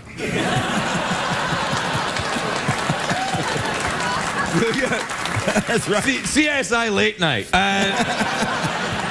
I think there's been a murder. Who did it? I don't know. Ask the band. You know, I mean. Then we're going to just CSI, Law and Order. Yeah. Criminal Intent. Yeah. And what would ABC show it? What does ABC have? I don't know. What do they? Fox would do Idol, American Idol. American Idol, yeah. It'd be fine. It'd be all right. You could do it. You could do it, man. Oh, I would love doing that. Yeah, you should do it, then. It's a piece of cake. Yeah. It is a piece of cake. They make a big deal. It's a piece of cake. You get out, you tell a few stories, you sit down, you ask them questions, you go home.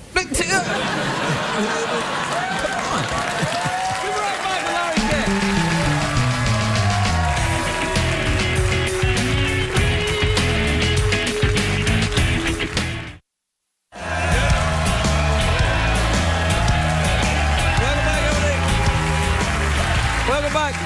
I'm here with Lawrence King. Well, I used to be Lawrence Zeiger. Lawrence Zeiger? That was my name at birth. And then when I started in radio, they changed my name. Changed the name of King? Because it sounded kind of like... That day, my first day on the air, oh, that was some day. I was all my life, this is a true story, all my life I wanted to be in radio. I prayed, I just wanted to be on the air. I was since 5 years old, my only memory. I find that hard to believe. And finally, no, really. I just want... look, I'm with you. It's fine. It started at my bar mitzvah. anyway, I finally get a job at a small radio station. It's my first day on the air. I'm up all weekend. It's a Monday morning, and the management is all excited. And I've never been on the air before, and I'm scared to death. And I sit down, and the manager meets me, and he says, "This is your first day on the air?" I said, "Yeah." He said, "What name you going to use?" I said, "Larry Zeiger." He said, "It's no good." I said, "I'm going on the air in a minute. How about," and he had an ad open to the Miami Herald, and it said, "King's Wholesale Liquors." I swear to God. And he said, "You could have been Larry Liquor."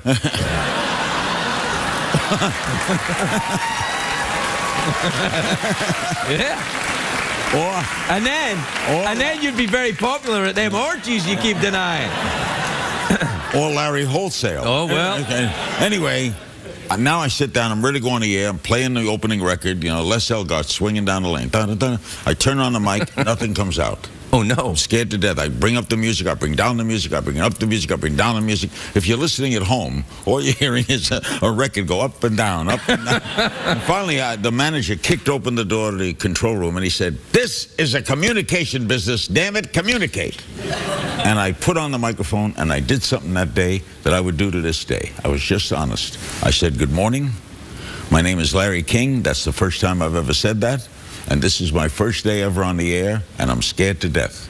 And I always wanted to do this. You should start every show like that. That's right. But I never was nervous again, ever. Really? In broadcast. Because I learned something that day. What? There's no secret. Just be yourself. Like you. You're yourself. No, what's there to be nervous? Come on, what are you scared of? I told you, I'm not scared, man. You're not going to cure. This is not going to change the world, right? No, it's not. Once you know it's not going to change the world, then you just relax and do it. Or throw it to a commercial. What I'm saying is, we're out of time. You have to throw it to a commercial. You want me to throw it to a commercial? Yeah, come on. You know what you're doing. Folks, you've been enjoying it so far? Well, there's more to come. Yeah. You're watching watching The Late Late Show with Craig Ferguson. We'll be right back. There you go.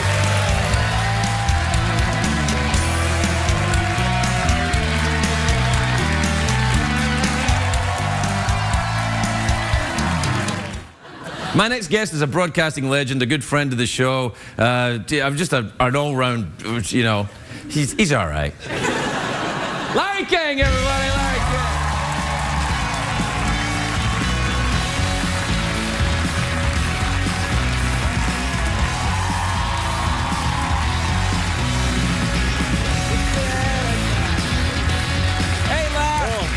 Hey, Larry. Hey, listen, thanks for coming in tonight. I know it was kind of short notice, but, you know, you're mishpucha, and I wanted to be talk. You know, I wanted to talk. Mishpucha means family. For those of you not from Beverly Hills. Inside joke. These people are not from Beverly Hills?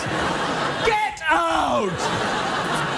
No, you're mishpucha, you know, we're family. And the terrible events in Boston today, I said, who can I get on? Because I didn't want to talk about it, but I didn't want to not talk about it. And I thought, who is the most experienced newsman I know? And it's you, so that's why I wanted you to come in. Well, these are the toughest kind of days. It's horrible. The best example I can give you, I've worked so many of them, is 9/11. Right, of course. 9/11, that night was a horrific night, and I was here, and 2 weeks later I was at grounds, I was at Central, I was there in New York, I was with the firemen and the mayor, and when you go through a tragedy like this, you're really caught up in it, you know. You're feeling the tragedy when you're anchoring something and you're talking to so many people, and I'd be here and I'd be talking to the mayor of Boston tonight and the people involved in the federal government, FBI, and then you try to get people who are the witnesses on the street. You got to have compassion for the people who are victims. Sometimes you have victims. You're going all over the place. You're really a high energy. At the same time, you're feeling it. It's tough, but it's what you live for. It's really insane in a say. It's so frenetic. People are in your ear. Go to Boston. Go to here. Got a guy in Washington. Go to him now. Go to him now. So you're caught up in being professional. At the same time, you're absorbed with the act. And then at the same time, all that's going through you, and you hate like you said it earlier. You were brilliant earlier, by the way. These people are cowards. Yeah, he's not. You leave a soldier. It's not a soldier. And another thing is, when you got floating news like this, when it's happening as it's happening, right, you get mistakes made. Sure, all the time. Connecticut, they made mistakes. But they're speculating all the time, and that's what makes me crazy. I it's don't like do the greed for well, information. I want to be better than you. I want to be faster than you. So CBS wants to beat NBC. NBC wants to beat CNN. CNN wants to beat Fox, and that becomes more important almost sometimes than the story. And I never let that get out of hand. I never liked guessing. You can't guess. So we don't know what this is yet. Maybe we've learned something in between. But as we're taping this right now, we don't know anything about thanks a lot, man. What? Everyone was like, they're live. Now they're like, no. People think you're here at 12. By the way, Rob Lowe is, I'm on that 80s. You're in that 80s thing? Yeah, because I remember, I remember at Save the Robots, you coming in one night. You were the worst guy we ever had in there. Nah. No, you know what I remember? One of my abiding memories of the 1980s is your appearance in the movie Ghostbusters. That's a great story. It's a good. Is it a story? Oh yeah. Tell me about it. It's a talk show. I've been in 23 movies. Right. That was my first movie. Really? My first ever. And they called me, and I was the first scene shot on the first day. With Ivan Reitman was the director. We shot it at WR Studios, 1440 Broadway. They did my old radio show. I was taking calls, people saying they were seeing ghosts. I was hanging up on them. Like they're nuts. I was smoking then, so they had a big cigarette, a big ashtray. Anyway, it was a fun day. So I get to do. I'd never been in a movie. I got my local television show in Washington. I'm doing a national radio show, and a limo picks me up at the airport. I'm an actor, right? Yeah. I get in the back of the limo, and I notice the limo driver is not wearing a black uniform with a black hat, but he's wearing like a pea coat, and jeans, and he's like a tough-looking guy. He's like 200 pounds. Were you attracted to this? No, I said no. Maybe a little bit. You're sick. Anyway, I leaned up a little, in the back of the limo. I said, "Sir, you don't look like a limo driver. He says, I'm a Teamster. The team, tough union. Yo, I say did I say anything against the Teamsters? No. Did he I? Says, no, ever? Don't speak against. No. He says, yeah, we got the contract. We do every movie in New York. In other words, if you do a movie in New York, the Teamsters drive the cars. We'll drive the Ghostbuster car in the movie when you see the long shot. We pick up all the actors in the movie. That's what we do. So I say, well, supposing I'm making a movie in New York, and I don't want to use the Teamsters. What are you, high? Why did you say that to the guy? No. The guy turns around and goes, I knew I interviewed Jimmy Hoffa, so I got to know the team. Oh, right, yeah. He was involved. Anyway, this is a true story. I got $10,000 to do this one 5-minute scene. But me. Wait a second. 3 years later, that movie was sold on the same day. Ghostbusters was sold to ABC and HBO. Okay, on the same day, both bought the rights. ABC had it for a year, and then HBO had it in perpetuity. And if you had a speaking part, you got like 10 times what you were paid. Oh, are you I got a check kidding for me? $100,000 for this one scene. And then, now I'll get checks for 47 cents. It'll show somewhere. This is all these years later. It was fun doing though. Wow. Yeah. You must have made a great deal of money over the years. And then, of course, there's alimony. So, there's...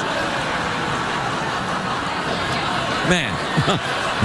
Let me tell you, first of all, I paid child support. Oh, yeah. And I paid, yeah, you did. Yeah, I paid. But it was all worth it. Yeah.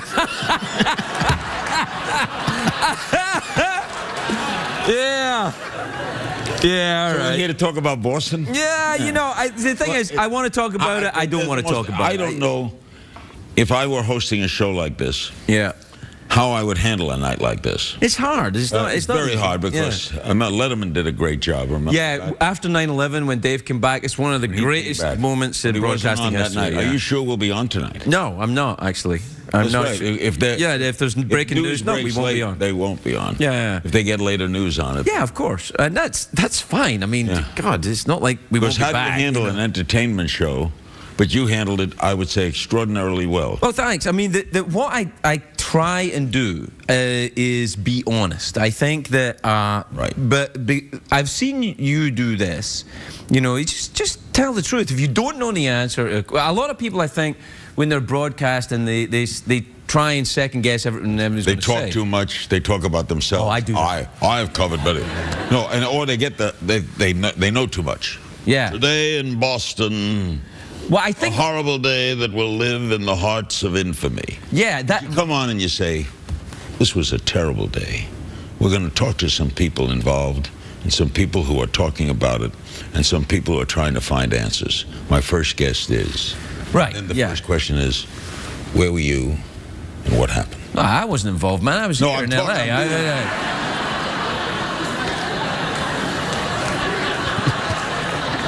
You know. What the hell, Larry? At best, that's insensitive, man. You know the problem when I come here? What? I have to bring my brain down. Ah, knock it off. We'll be right back with Larry King, everybody. Larry King.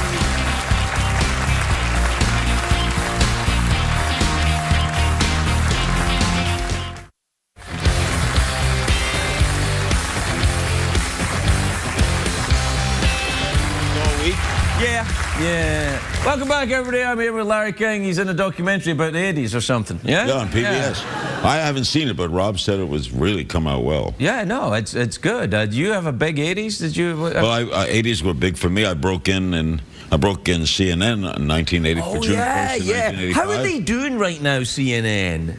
I don't follow the ratings. But oh, you don't? I do. How are they doing?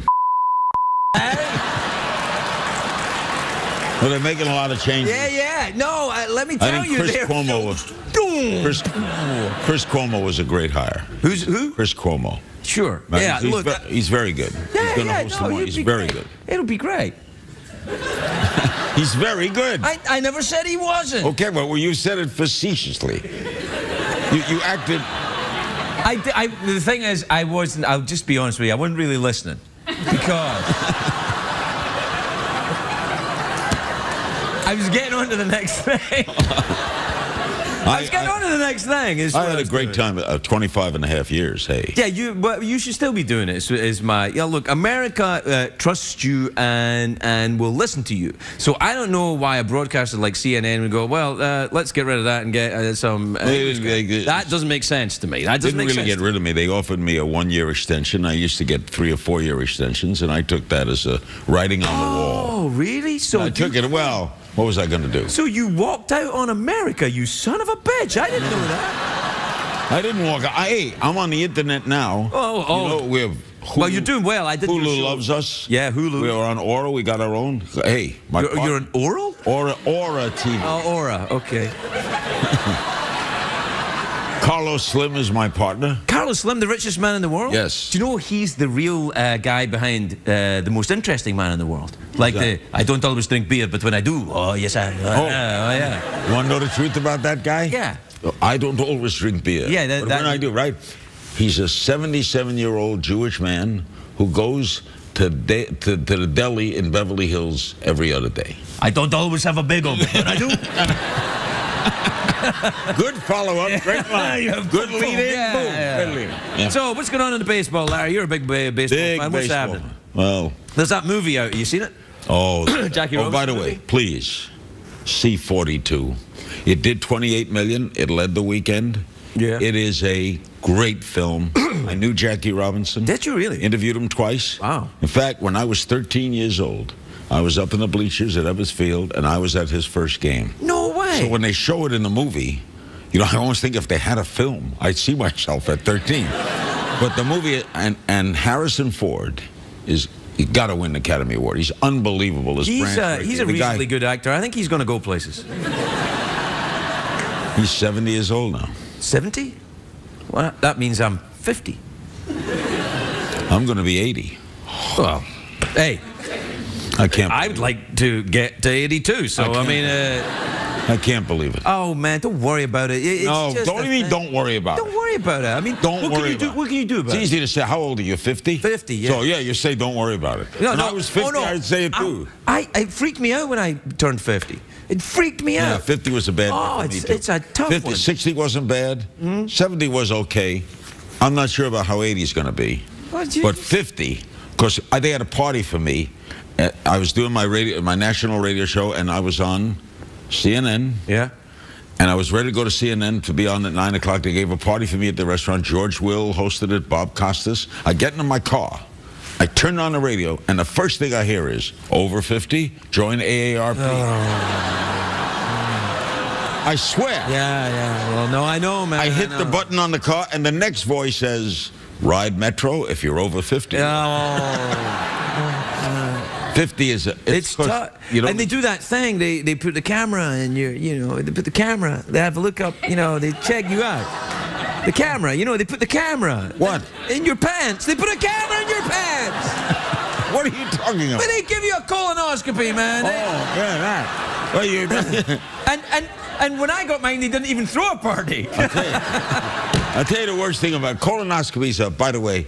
They're fine. They're nothing. They're a joke. Yeah. You sit there. Well, I don't know if it's a joke. No. They're fine. You don't it's know not like, funniest thing that ever happened. My last colonoscopy, I said, when are you going to do it? And they said, we just did it. Oh, really? But the first one I had, the first is when they sort of twilighted you. And hang on. Half awake.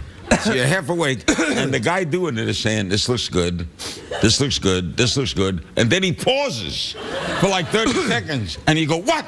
What don't look good? It's weird. I can't believe that I've reached a point in my life where I'm on TV with Larry King talking about our colonoscopy. That's when you know. That's when you know. All right, so the sum up of this is, I'm summing up the evening.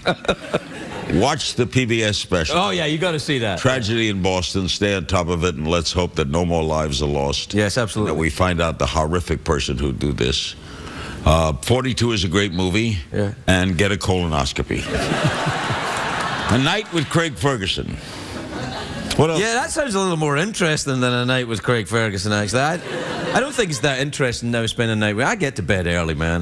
You know what I like about you? Among many things I like about you. Yeah? Is you put your ego at the door. You really, for someone who's as talented as you are and has been successful, you do not have an enormous ego. I think I do, to be honest, but no, to be fair, and I am being quite serious. I think I do, but I think I'm lucky because in the business that I'm in and that we are in, you get to see a lot of people who do not restrain their egos. I always left mine at the door. Well, you got to have a healthy ego to go on camera. Right. But what I'm saying is, I've seen what an ego looks like unrestrained when it's, you know, walking around thinking it's, you know.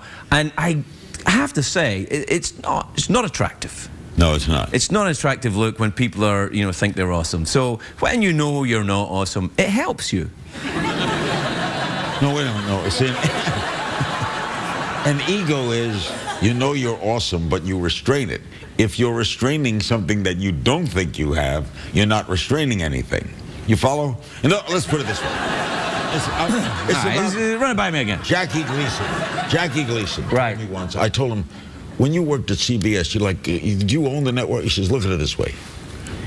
If you think you have clout, you have clout. If you think you don't have clout, even if you have clout, you don't have clout. That's me. So I don't think I have clout, and I don't. So you don't think you're awesome. So you're not reducing any ego. In other words, you don't have an inferiority complex. You are inferior. Yes. It's not a complex. Yes. It's not a complex. Yes, and here's the thing as well. I think I have a sense of perspective, which is this. What I do, Larry, is talk. I know, it's a joke. It's not that big a deal. I'm not looking up someone's ass with a camera, you know. I'm not doing it's not like a proper job, Larry. But when you get your paycheck, do you say, whoa, they're paying me to talk? Yeah, a little bit. Come on. Yeah, it's crazy. You and I are sitting here. Yeah. They're paying you. We do this anyway. Yeah, that's true. It's true. Yeah. You meet me today and have a Yeah, of course. I don't always have a bagel, but when I do, man. Yeah, we're out of time, Larry. Okay. Yeah. All right, thanks. When do you want me to get in short notice with everything? Yeah, no, listen, if it were up to me, just come on over. Whenever you can make it. You know. You're kidding. Yeah, come on over when you can make it. So in other words, if I'm driving by Fairfax here. Yeah, come on in. I go see a movie over here. What kind of movie are we talking about? 42. It's a great movie. Oh, well, you've seen that movie. You can't go see that movie. You're going to go see it again? Is it like Twilight or something to you? You're like... No, but I want to know, I could just drop in here. Yeah, come on in. Yeah. Okay. Yeah, I mean, I'd surprise you one night. You wouldn't get ticked, huh? Nah. No? Nah, I'd be like, come on up. Anytime. I'm not kidding. I'll say, let's say you're talking to Will Smith.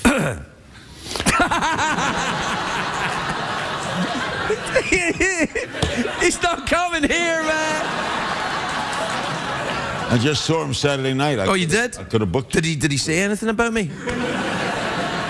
We was like that. Ferguson. He's a good guy. Yeah, yes. No, I met him before. Okay. He was like, hey, what are you doing here? Get up. Let's say you had Will Smith on. Right. And I'm driving by. I walk on. And I just sit in this seat and just start asking him questions. Yeah. What would you do? I'll let you. That means you have a healthy ego and complete faith in yourself. And faith in you. Faith in me. Yeah. But you wouldn't be angry at me. I'm angry at you now, but you can't tell. Larry King, everybody.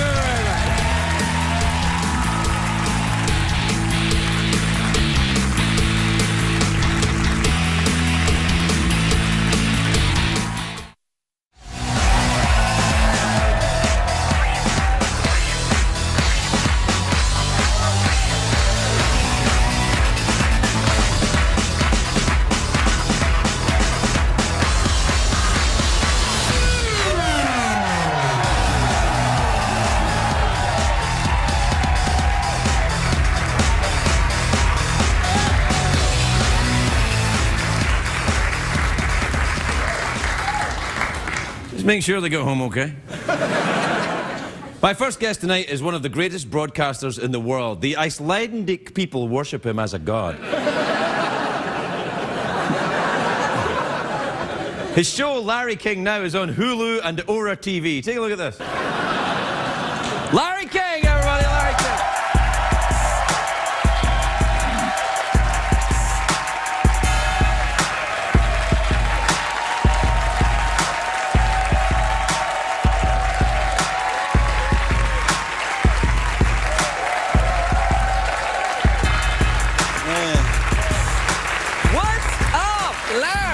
What's up, Craig? Hey, Larry, you look great, man. I'm so excited you're here for my big Icelandic show. You know, I've never been in Iceland, but I've landed at the airport. Well, you've been there then, haven't you? Well, what was I spoke in Moscow. Right. And I flew there on a private plane. Whoa, swanky. With the wife. Yeah, with the wife and my friend Stan Barty. And then I spoke in Kazakhstan. I got an honor. That's the big gig everybody wants to get right now. I got Kazakhstan Chuckle Club? Everybody's going nuts for it. Like, what's up, Kazakhstan? Ooh, ooh, yeah! That was, I want to compliment you on the interview with the Icelandic. You really drew them out. Well, come on, man. Hey, they're from the north. You know, it's cold there. I flew back from Kazakhstan. I got an honorary degree in Kazakhstan. Really? Yeah. Then we landed, and when you hit Iceland at sunrise. Oh, it's beautiful, I bet. Gorgeous. Had to wake up the wife. Yeah? Gorgeous. We landed in. The sun's coming up. It's flat.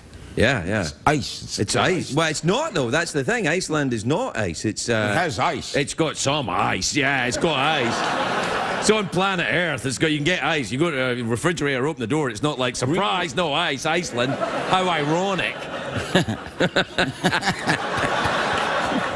It's good to see you, man. This shows my intellectual growth. Yeah, come on, man. No, it's good seeing you. I love being. Do I have the record for guesting on this? I think you're up there. You're one of the. Yeah. I know I've got 17 cups. 17. When you guest on this show, you get a late show cup. Yeah, you get a cup. Yeah, you don't get any money, but you get a cup. I got an array of cups at the house. I've got about 1,700 cups as well. They pay me in cups. I'm trying to build a cup boat to get me to Iceland. That's what I want to do. You're harping on this Iceland thing. I don't know. I've got some bug in my ass about Iceland. I want to go. You know who lived there? Like Bobby Fischer. Really? The chess champion? Who went crazy, wound up last, I think, 15, 20 years of his life living in Iceland. Playing chess? See, that's how I want to do it. Because if I don't go there, I'm going to end up, doing, car showroom stuff in Orange County. You want to do a show in Iceland? I got an idea. What? I got an idea. Okay. Why don't we go to Iceland together? What, like a road movie? Bing and Bob? Something like that? No, not and do an Icelandic special. Yeah, all right. Okay, like a special in Iceland. Yeah. I could go out and interview Icelandic people. No, you go look for the polar bear.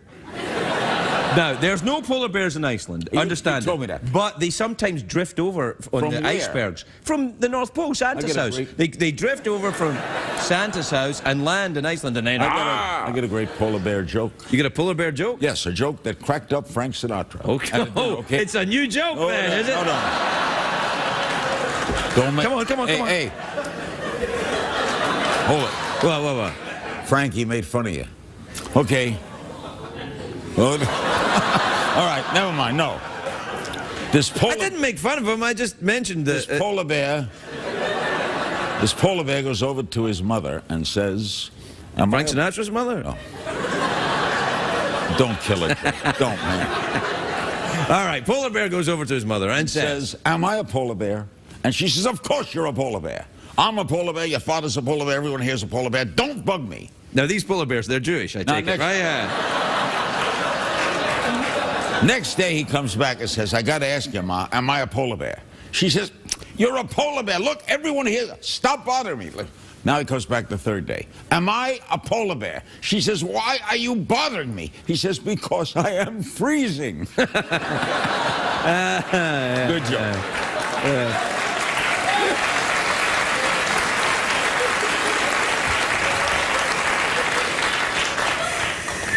It's a good joke.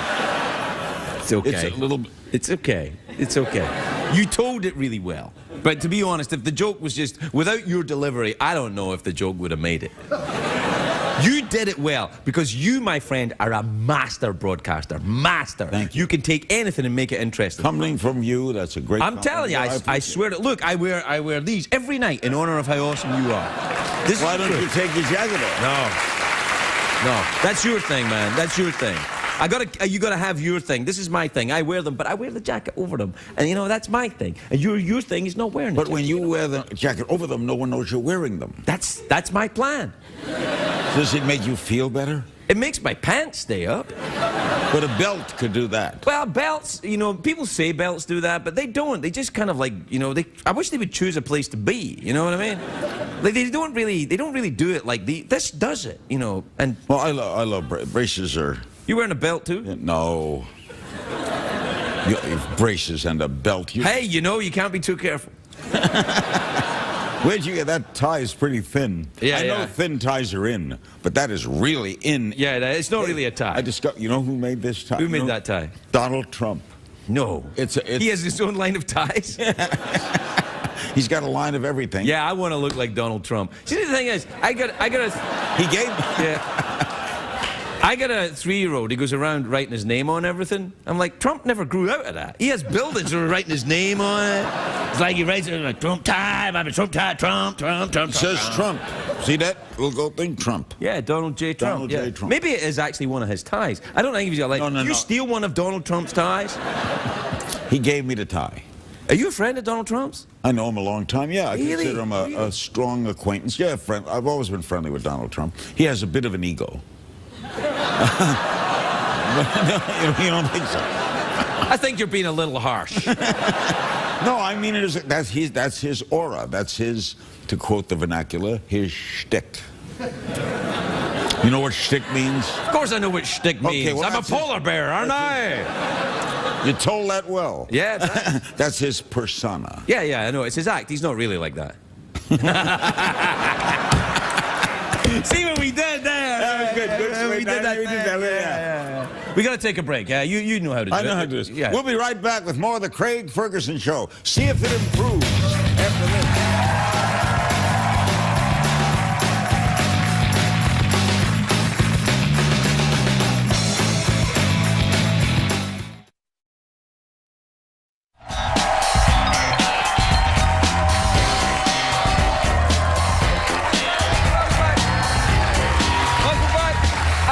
America's Sweetheart, Larry King, and that was one of my movies. What, America's Sweetheart? Yeah, it was a great movie. John Cusack and Julia Roberts and Billy Crystal wrote it. It was a terrific. I loved that movie. Did you see it? It was a very good movie. It was a very good movie. Yeah, I saw that movie many times. I had a great scene in that movie. I remember it was the best scene in the movie. I thought it was of Academy Award caliber.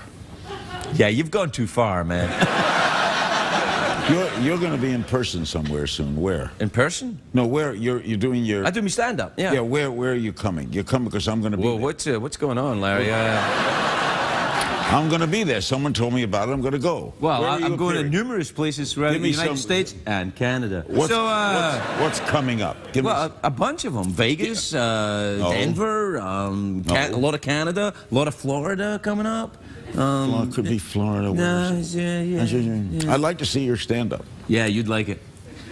No. Oh, you can see it actually, Larry. Look, it's available on this DVD. Right. Oh. Yeah. Larry, we're out of time. We gotta go. Say goodnight. Say goodnight, Larry. Hey, you got another guest coming. I think so. Yeah. Yes. Yeah, do I? Stay tuned. Yeah, absolutely. Stay tuned for more of the great Craig Ferguson Show from Reykjavik next.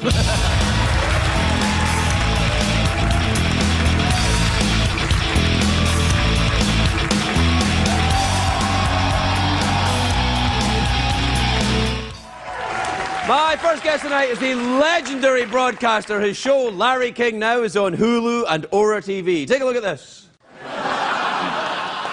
Larry King, everybody, Larry King.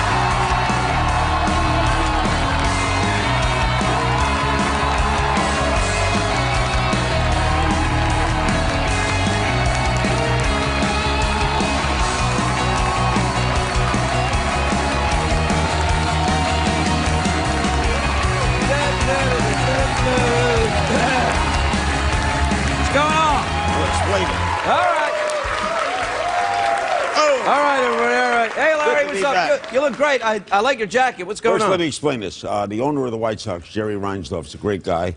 And in 2005, they won the World Series. It's a game they play here.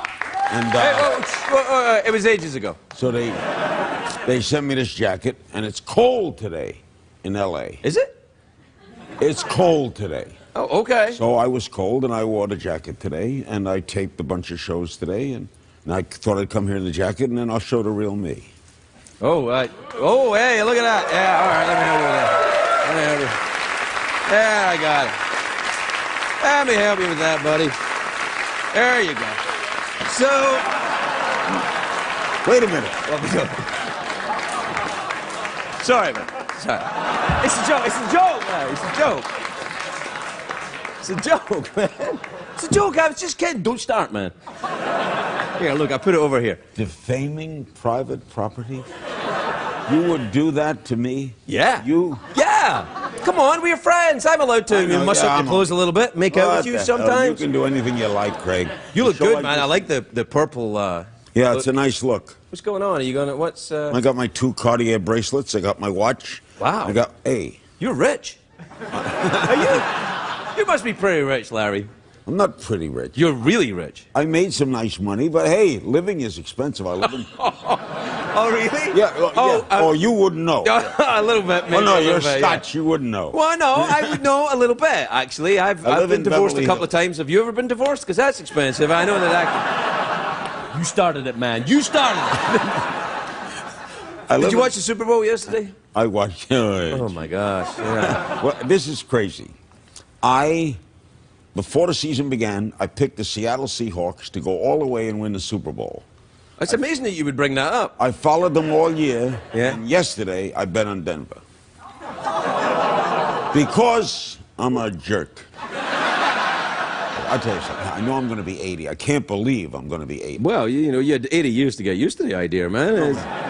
When I was a kid, no one was 80. I didn't know anyone 80. No one got to be 80. All right. Anyway, I'm going to be 80. I know she's planning something, so lots of secrets are going around the house. I'm married to a Mormon. Mormons were lying. Mormons don't lie. They lied all week.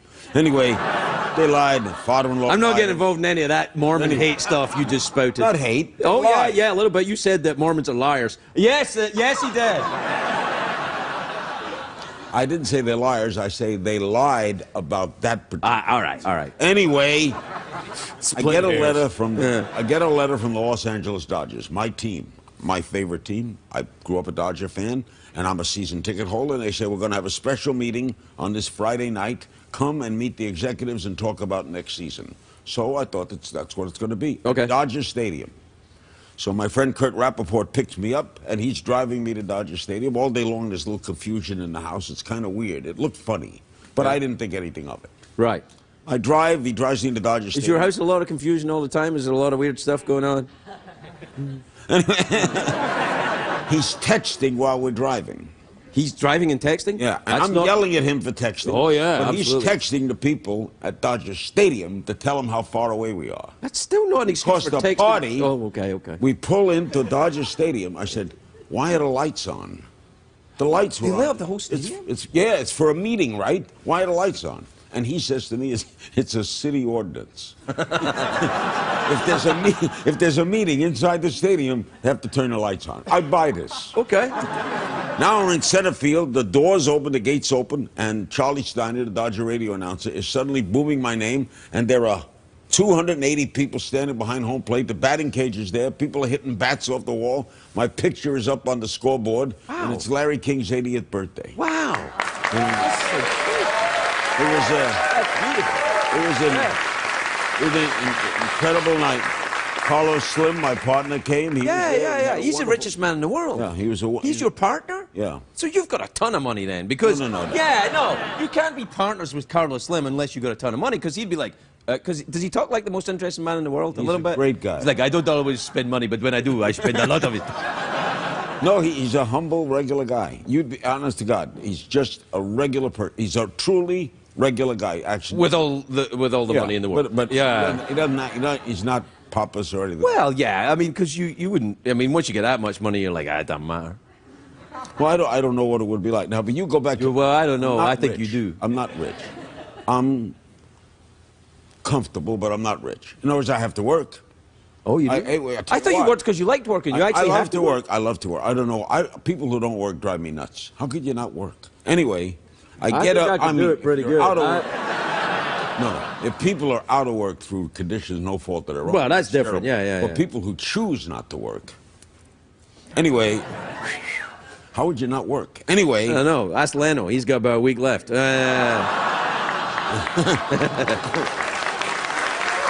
don't know. Not by his own choice. I know. Although, He didn't choose that, No, that's he for didn't sure. choose Yeah, that. yeah. So I got a house to support.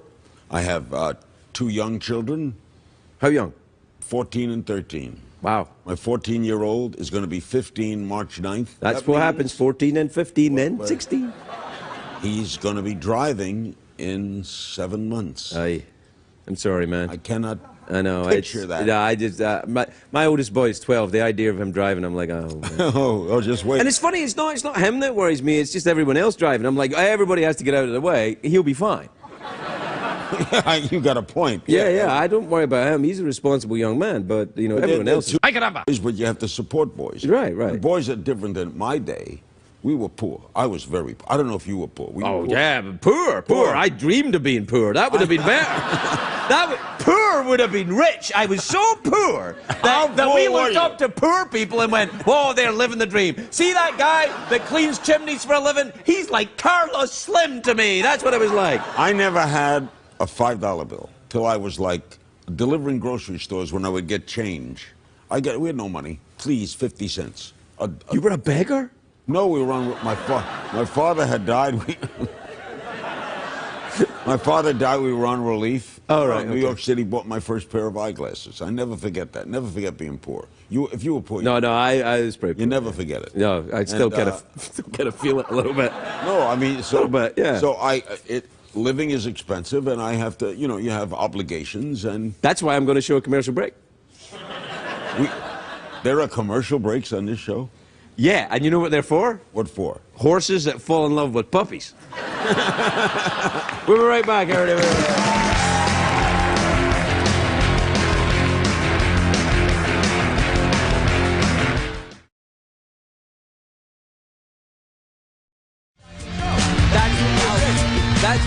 Was that what it was? We're back with Larry King, everybody. We're just talking about Super Bowl commercials. That's what I was going to say. And how... Well, give me a... Oh, go ahead. On you go. Go ahead, Mr. Broadcasting Legend. I'll just sit here. Learn a lesson. That's what I'm here to do. Give on the you go. guest respect. On you go. You go ahead. We were talking about... Right there, that one. I see. I want to be Jeffrey again. I was Jeffrey for one night. Let him take a night off. Let me be Jeffrey. You can't do that. He's reached the singularity now. It can't be done anymore. He reads my book.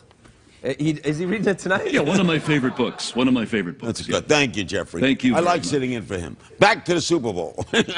Just quiet. Anyway. What quiet, Larry? He did say sit, I think. Go ahead. Anyway. The one with the light on. The commercials were not very good. Not very good.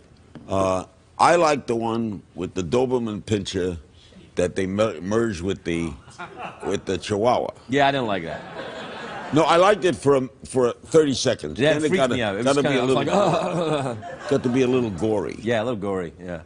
But the rest of them, Bob Dylan did a commercial. Bob Dylan did a commercial. That's right. I don't know what it was for. It was like.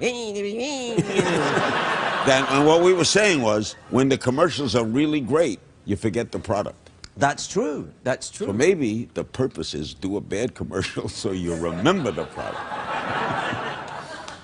You're really blowing my mind right now. So there are a lot of products I remember yesterday. Do you smoke a lot of marijuana?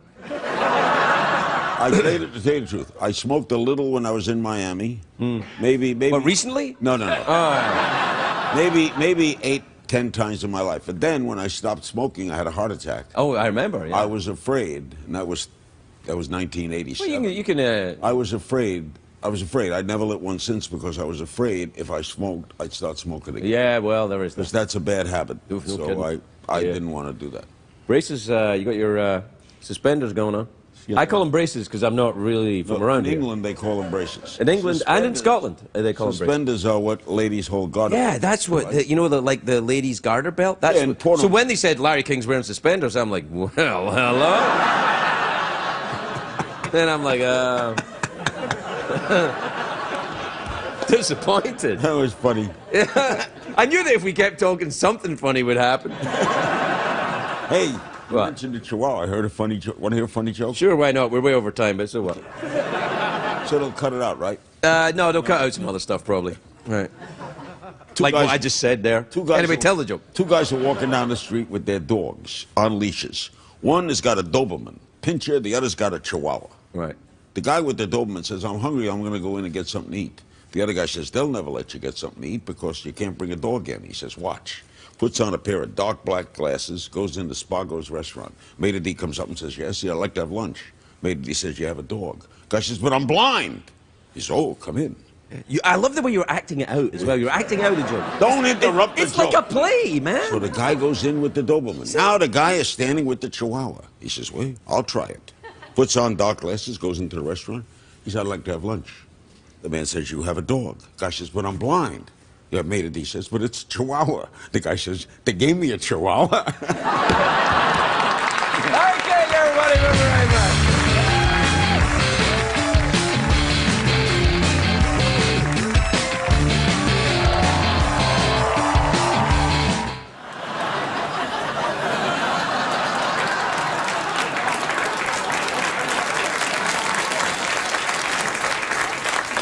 Tonight's show has been cancelled. Larry King, everybody, Larry King.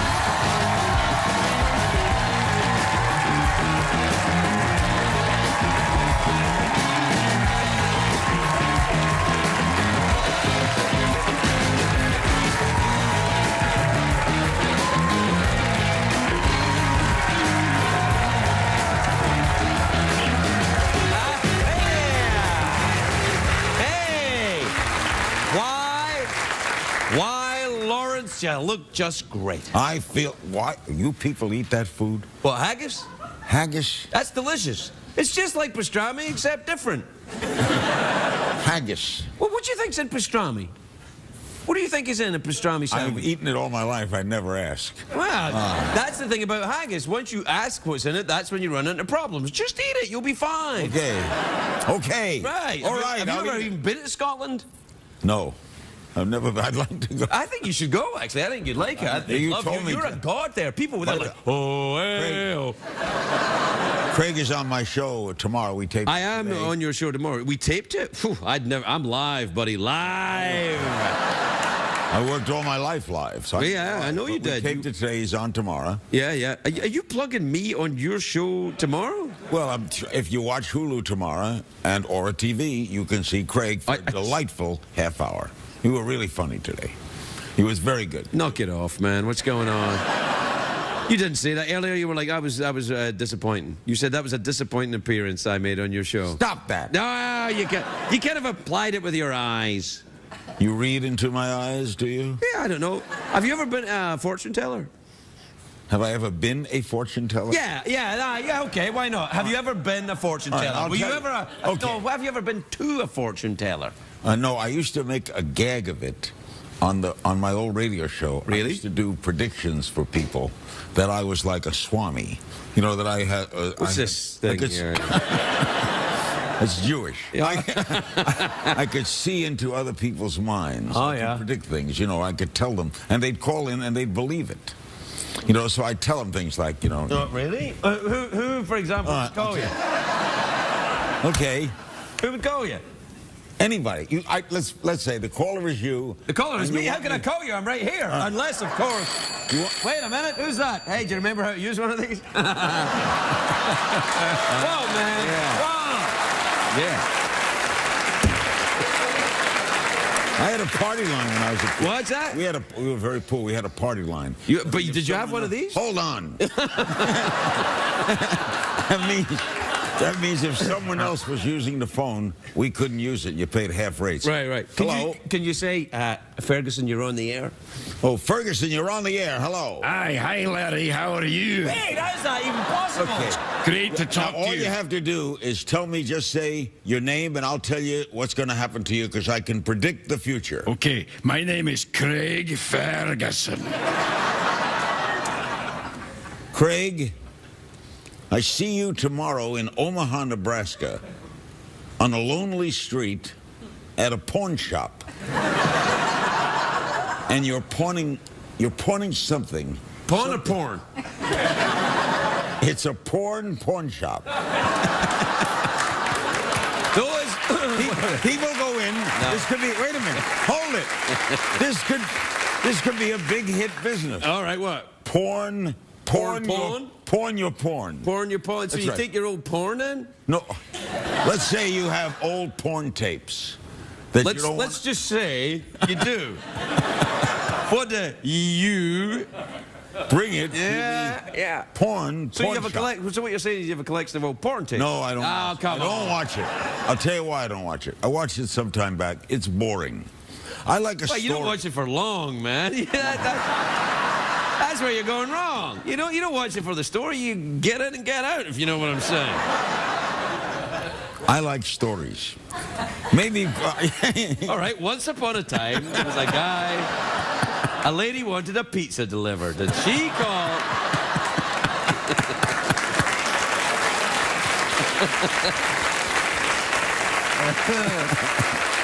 Oh, man.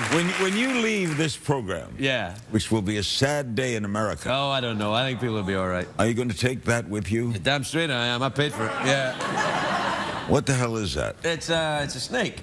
Snake. I didn't pay for it. It was a gift to me from Mary McCormack. It's a rattlesnake mug from the Albuquerque Rattlesnake Museum. Now, you've been to Albuquerque, surely. I've driven through. Well, you never stopped? The Dodger farm team is there. That's right. That's why I thought you would have been there. No, I haven't been, but I hear it's wonderful. And I've never been It's to America's Santa Fe. I jewel hear of the that's- desert. You see, Santa Fe. Santa Fe is nice, right? Santa Fe, I believe, is nice. I've never had the pleasure of going to Santa Fe. So there's an Albuquerque what kind of shop? Rattlesnake Museum. It's a museum about rattlesnakes from the way people would used go to to a have them right up to the present day. Why would you go to a rattlesnake museum? To see rattlesnakes, man. Otherwise, they're out in the wild and they're pissed when you see here. So when you go into the museum, what do you see? Rattlesnakes. It's a rattlesnake museum. These are live rattlesnakes? Yeah, live rattlesnakes. Look, they don't move that quick. They're snakes. They're like, hey, what's up? You know, that's it. You know, snakes don't have a jaw. Snakes don't have a jaw? That's why they could swallow a cow. Nah, wait, not all snakes can swallow a cow. For example, if you got a snake about that size and then a decent-sized cow, that ain't going in Mouth, there. they go right in. Well, it'd take a long time. And the cow could probably escape. It would have time to dig a tunnel or make a raft or something. You know, this is one of the weirdest shows. I mean, in the annals... In the annals... I love to say annals. Annals. In the annals... Annals or anals? In the annals... Annals? All right. You always go there. In the annals of broadcast history... Yeah. This will go down. Well, it'll certainly go down. I fed you that line. Yeah, I know, and I appreciate it. Because there's no show like this. I think there's a reason for that, though, to be honest. A horse, a hymn. I was a hymn once. Yeah, that's true. I did Before that we one got day. Jeff's programming right, you actually, you were Jeff for a couple of days, weren't you? Right, I had a great time. Yeah, yeah. Do you remember that, Jeff? Yeah, I did. That was pretty... Once upon a time, a lady needed some help with her plumbing. Ah. He's doing some porn. Sorry, man. So, listen, what's going on? You're on the Hulu, you're doing the I'm stuff. doing some- I'll tell you the things I'm doing. I thought I could...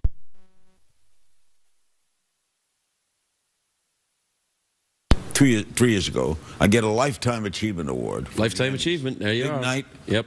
All the anchors, the news anchors were there. It was a big night in New York. It was a great honor. When you Yeah, you didn't invite me to that. What was wrong with you? They did the invitations. Oh, yeah, so you didn't invite me? So I mean, nothing to you. Stop it. Okay. I'm trying to tell the story. All right, tell the story. I get And a stop mimicking breasts when you're doing it. You know, you have a one-track mind. Hey, and that's we right. know where the mind is going. Yeah, To dirty. The porn shop. It's a dirty. I have a dirty mind. I get the Lifetime Achievement Award. Oh yeah, right? you. Yeah, okay. I was quite an Oh honor. yeah, quite an award. That's the kind of award you want, am I right? So then I start my internet show, and it was my wife's idea, and we put it on Aura, and Carlos Slim is our partner. Carlos Slim, he's the richest man in the world. That's right. And now I get an announcement last week that I'm nominated for an Emmy. That's congratulations, man. That's great. No, I don't mean That's beautiful. I thought when you get a Lifetime Achievement Award, Yeah. that's it. You know, how can you still be nominated for an Emmy? Well, so you're going to you're refusing to accept the nomination? Is that what I you're saying? accept the nomination. I will attend the event. Oh yeah. and I'm up against stiff competition. Oh, I know yeah, where you're going to go with that. Hey, Jeff, you ever been up against stiff competition? Many times, many times. So who's your competition for the Emmy? Bill Moyers from PBS. Never heard of him. Bob Schieffer of CBS. Bob Schieffer, yeah, he's all right. Schieffer's good, but I tell you, he's you know, older than me. No, older. And Anderson Cooper of CNN. Nope. And the shows are based on the discussion program, and the discussion I'm up for is we did a discussion on concussions in the NFL. Well, that's a hell of a dark story. That's a terribly important story. Yeah, it is. People get hit in the head. Yeah. You get concussions. Yes. And then it leads to a lot of problems in later life. And they've had big settlements now. I got a concussion when I played rugby, actually. Well, anybody who plays rugby gets a concussion. Yeah, pretty much. Yeah, it's coming sooner or later. It's a crazy sport. Yeah, a little bit. Yeah. That sport fits this show. This show. Yeah, maybe. Yeah, all right. I can see. This show is like a rugby game. It's less violent. Most nights. It's vocally violent. Is it vocally violent? I hope not. Really? Is it? Well, it's different. Yeah, it's different. You get battered around. A little bit. The host is... And an oddly shaped ball. I have an oddly shaped ball. Only one? Yeah, sadly.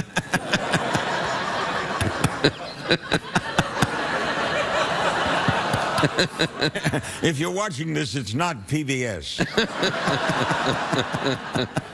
Hey, we got to take a commercial break. I know you don't have those on the internet, but... We do? What, are you kidding? Yeah? We damn right we do. It's a long time since I've seen the internet.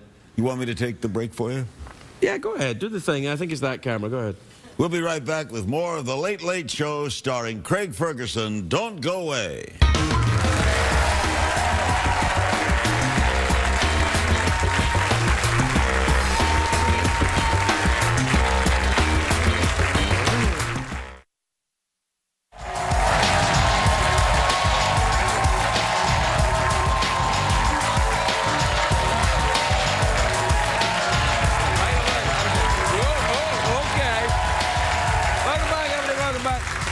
I'm here with Larry King, who's, these are, he's... Oh, you like these? Yeah, they're very nice. Are they tights? No tights. Do you ever wear tights when it gets cold? I do. Come on, man, just admit it. Do you ever wear tights? Like you get your wife's tights and you just put them on and that's all you wear and you just walk around the house and go, I am beautiful. You are weird, man. Yeah, all right. No, they're called Patola d'Oro. They sent them to me from Italy. 2 pair, this and one blue and white. So I like the socks or the shoes? The shoes. The other shoes are blue and white. And I thought you were. Oh yeah. My wife bought all these pairs of socks. This is the latest fashion, colorful socks. Not for me, man. You wore weird socks today, though. Well, I do wear a weird sock from time to time. But I heard you were coming, so I was. She doesn't like these shoes. I like them. Well, the shoes. I think the shoes are great. And so they have bright colors and the new things. Yeah, no, man, you look awesome. You look like Bieber. You know. Look like what? Justin Bieber. Do you ever, what about that kid, huh? The you Bieber look like kid? Miley Cyrus. Do I look, Miley Cyrus?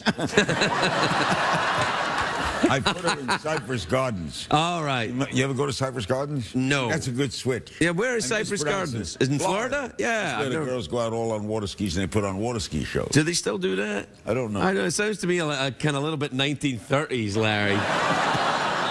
It was very big in the 60s. Oh, was it really? You remember the 60s? I was born in 1962, so some of them. God. Larry, that's a long time ago. I ain't the spring chicken. There are guys here, you know. 62? 1962. I was born in 33. Yeah. So in 62, I would have been 29. Yeah, my mother was born in 33, so she would have been 29 too.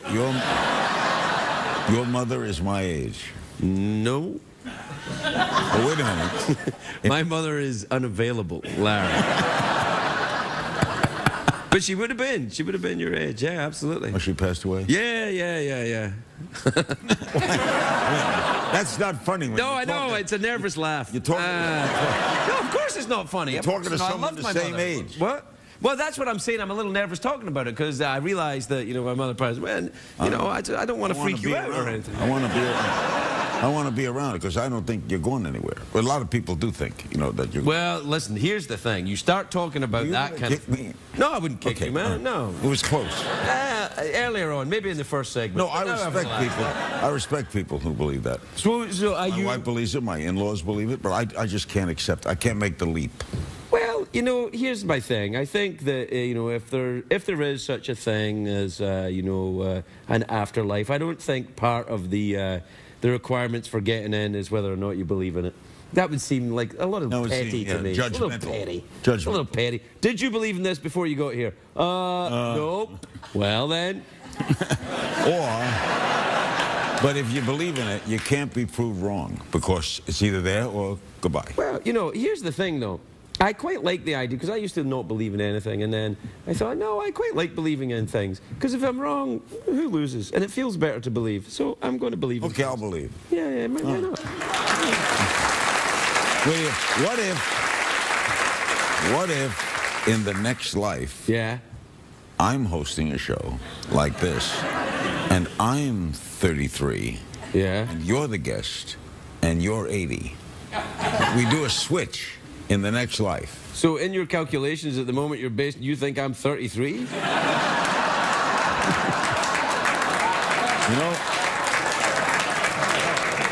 Larry, I failed. You missed the damn boat with that. I never was good at math. I really was not good at math. No, me neither. That's why I'm stuck here doing it. Uh-oh. Yeah. I could have been a pilot or an engineer or something. Someday we could have made it if I had gone. I never went to college. You go to college? No, I never finished high school. Oh, I finished high school. Well, look at you, Mr. Swanky ass. But well, is that a boast? We finished high school. Yeah. Well, well, here's the thing. I mean, show business, college requirement, not really. My mother had to beg the dean. Put on a tie. Hey, did you know. You don't give away money anymore, huh? You don't give away. I got There's the coins. You broke? I got those coins. Well, no, I've got a bribe here, I think. Yeah, I keep some money in an envelope in case I get a bad guest. Single dollar? Why do you do? Well, you know, it's like you get a bad guest and you go, they don't answer the questions, and then you go, would this refresh your memory? How about this? See what I'm saying? Spanking new bills. Yeah, they are. You give them to a dancing girl. I don't like new bills. One of them coconut water ski girls. You give them one of them shiny new dollar bill. Why she be your friend the whole evening? You know why I don't like new bills? Because they stick together. And so sometimes you might be given $1, but you might be given $2. So and that's tonight's program for senior citizens, everybody. Larry King, we'll be right back.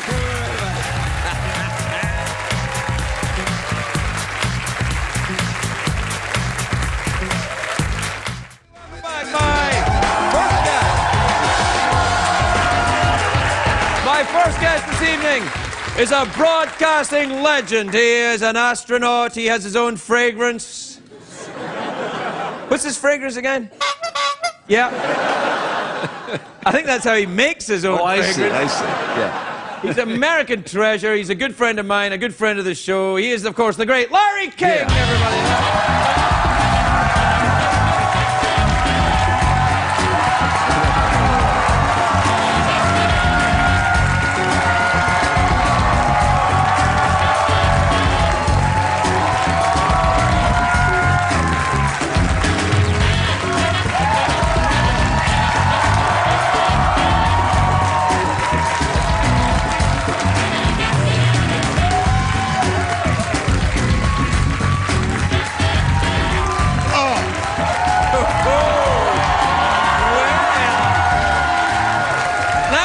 Oh, man.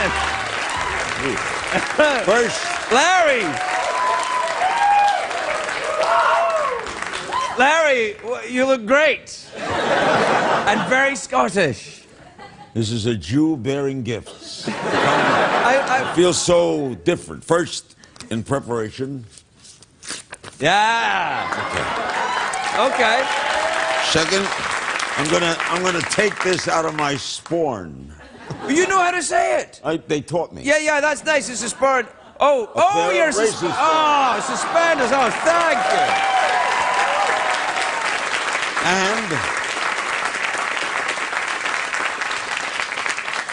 Craig and I were on the Griffin show. Remember that? Yeah. They took this picture. Oh, that's nice. I I'll bring put it this- on the mantelpiece. I bring this as a gift. Yeah, yeah, it's lovely. Thanks. Look at that.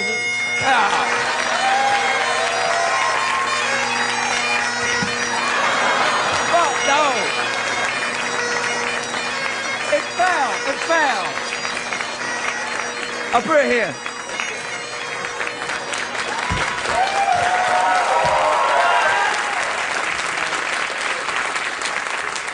It nearly fell into the fire, but I got it back. You look great. You know there's other equipment that goes with the kilt. You don't just wear the kilt and then do the rest as regular. Like, it's a whole thing. I wanted to wear the suspenders. There's nothing to attach it to the kilt. Oh, right. Then I couldn't go with nothing underneath. Why not? That's how it's worn. I have my jeans rolled up. Really? This is my way of covering my embarrassment. Because No, I'm glad. I've never I'm done glad though. That's good because now people can watch in comfort, knowing that if you move your legs around, they're going to be okay. I also, I'm humbled to be on this last week. I'm very proud to be on. Ah, Larry, you know I love you, man. I wouldn't have done it without. I mean, really, I do. Really, I do. You know. By the way, it's the first time I've ever shown my knees on television. You know, I think, you know, there's a have reason nice why legs. you haven't. You've got a very long and distinguished broadcasting career, and if you'd have got these suckers out earlier, you'd have been, ooh la la. How true. But Oh, by the way- they look great, and you're wearing the kilt long, which is good. If Joe Strummer had worn a kilt, he'd have worn it like that, so you're good.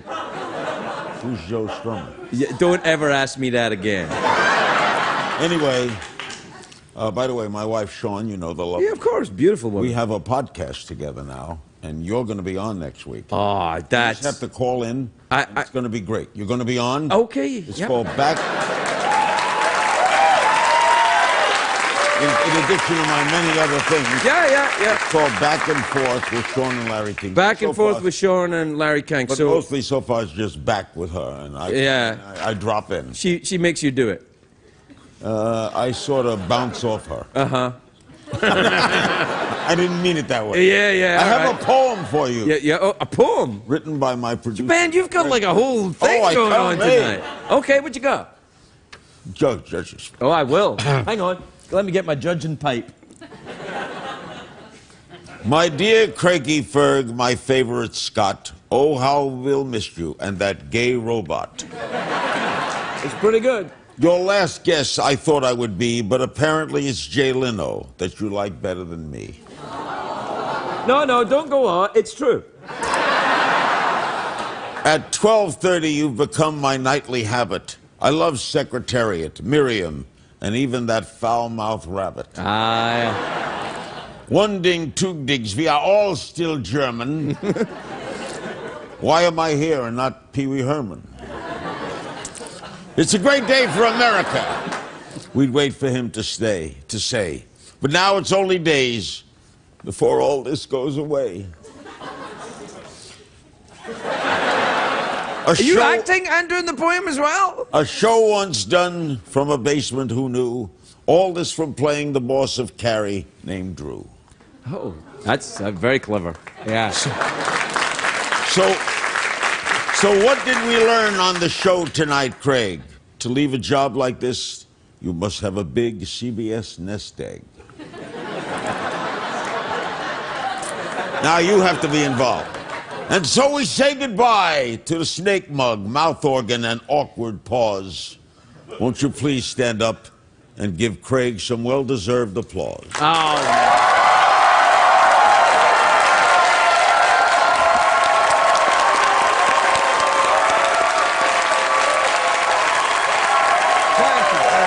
Thank you, everyone. Thank you. That's very nice. That's very nice. We're gonna miss you, Craig. Well, here's the thing, buddy. I'm not stopping doing it. I'm stopping doing this here. I'm not like that's it. I'm going home. By the way, you are a very good quiz show host. Thank you very much indeed. I watched enjoy that it. show. You do it very well. You're snappy. You keep the dialogue going. A lot of quiz show hosts don't have that pizzazz. Well, I'll get to that. No, don't. No, I want to get to that kind of, yeah, where are you from? And Right. Oh, you won money. The insipid questions. Oh, you like hats, bowler or top? Yeah. Oh, so you're from Butte, Montana. Oh, Butte. That I've was. seen you. Yeah, You ever been to Butte, Jeff? Wait a minute, I've turned into that here. See, when you retired from your... I'm not retiring. You never retired either. I tried, I couldn't. Nah, I'm not going to retire. I'm not retiring So at you're all. going to do another talk show? I'm going to do something. I don't know what I'm going to do, but I'm going to do something. No one signed you to anything? For legal reasons, I don't know what I'm going to do, Larry. Wait a minute. I'm a probing interviewer. I know you're a probing interviewer, but you're also a friend of mine. I'm telling you, but crikey. Go out, Larry, and I'll tell you when I can tell you. No, I want to. This bugs me. What is so secret about what? Do Chinese care? No, nobody. Au contraire. Au contraire. That's French for yes. Okay. What is so secret about what you? All right. Let's say you're planning a show, and you can't tell me what you're planning. Why? Because there's animals involved. It's going to be an animal talk show. I've just thought of it. Instead of guests, it'll be various creatures from the forest. And during Shark Week, I'll probably die. I was a bee in Jerry Seinfeld's Bee movie. You were. That's Larry B. King. Larry B. King. Yeah, that in your career, that's not the first thing I'd go to, though, Larry. It's like. So tell me about Bee movie. I mean, maybe I'd have gone to Ghostbusters, but really I'd have gone to the long time at CNN. Ghostbusters was my first movie. That's a great movie, isn't it? That was a great movie. That was the first thing shot. First day, first thing shot. Was you? Correct. At 1440 Broadway, they had me in the studios at WOR. They had a cable downstairs, cable truck to run the wires upstairs. Ivan Reitman, the director, Oh, I know who directed it. He said, I don't know how the hell this is going to come out because I can't do the ghost part. You know, he had nothing to do with that. No, the ghosts were real ghosts brought in from France. You ever seen a ghost? Do you believe in ghosts? I'm seeing one now. Anyway. Do you believe in ghosts? No. I don't buy any of that. Really? Come on. Come on. A little bit? You ever been to Scotland? Yeah. You actually buy that? What, buy what? Ghosts? Ghosts. Seen them. All right, what is a ghost? It's like a scary thing in a sheet. From where? Huh? Well, some of them are from Jersey. Some of them are they're from all over. They're just like us, except they're beyond the pale. Are they here? Well, wait a minute. There was once in Miami. What do they call the ghosts who commit mayhem? Poltergeist. Poltergeist. Yeah. This was a department store in Miami, like a one-level department store, not a major department store, like a store. Anyway, every morning the guy would come in to open up the store. There were things on the floor. All the packages were thrown on the floor. There you are then, now it's a ghost. And they were suspecting it was both, and they kept it open at night. They looked in, FBI agents came, never found out what that was. The FBI came for it. Man, that was back in the day. You could call the FBI for an untidy supermarket. Wow, we got an untidy supermarket in Florida. Quick, send some G-men down there right away. I think the FBI was called because they feared foul play. Oh, right, I see. That's why they come in for that. And what happened? And nothing. The poltergeist left. That's why I don't believe in ghosts. Something must have happened there. Yeah, that's you can't explain that one away. In my long.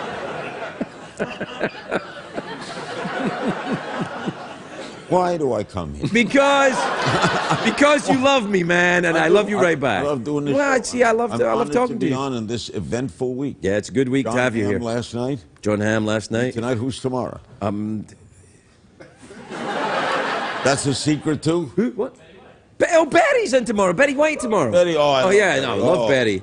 And then Jim Parsons on Thursday and Jay on Friday, and that's it. What a week! What a week! It's a cavalcade of stars. On Saturday, where are you going to go? Where are you going to be next Monday? Scotland. You really? Mm-hmm. Going home to Scotland? Yeah. For Christmas? For Christmas? Yeah. Oh wow, that's That's some of us still celebrate Christmas, Larry. Hey, wait.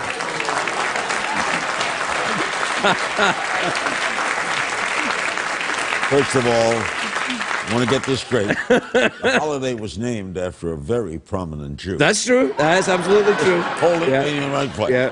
So every time you celebrate Christmas, it's like you're honoring my flock. We actually have a model of you on top of our Christmas tree. Is Larry King on top of the Christmas. Instead of a star, you say, well, let's have a star of American television, and we put you on top of our Christmas tree. I am honored by that. Well, and you're wearing your kilt, so we just You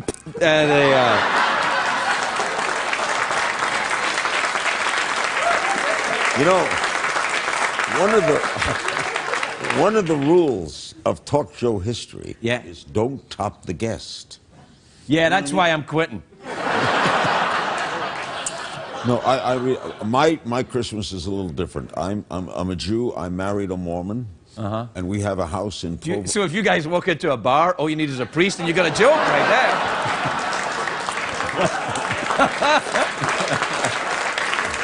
Well, then there's the one about the Scotchman who walked out of a bar.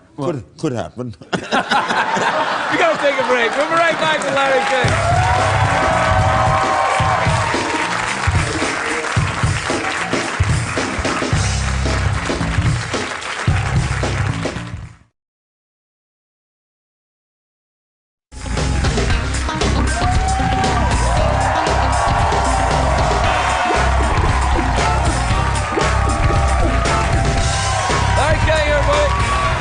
I'm here with Larry King. Larry, we're out of time. What? You talked forever in the last segment. I never got a word. Are we out of time? Yeah, we are out of time. You're kidding me, right? Well, we will be if you keep going on with the out of time I put thing. on all this out of thing. I came all the way in massive traffic. I came here to be partially humiliated, to make fun of myself. Wait. Partially humiliated? Totally humiliated. I threw my whole self at it. Things I never wore sporn before. That's a handy thing. That's like a purse, but it covers your junk in the event of battle. Larry, where can you get a purse that you carry into battle in front of your junk? It's a genius idea.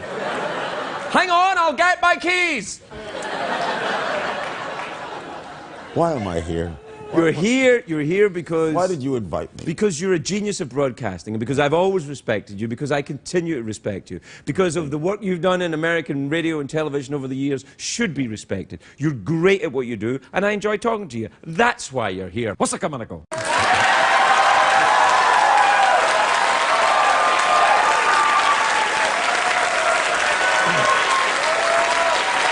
Now,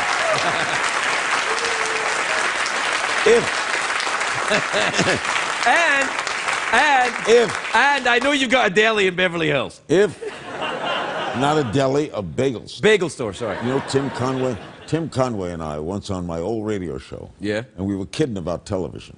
So we said, you know, maybe, what if you and I plan to do a pilot, Tim Conway and Larry King, and we'll just call NBC and tell them we're doing the pilot next Tuesday.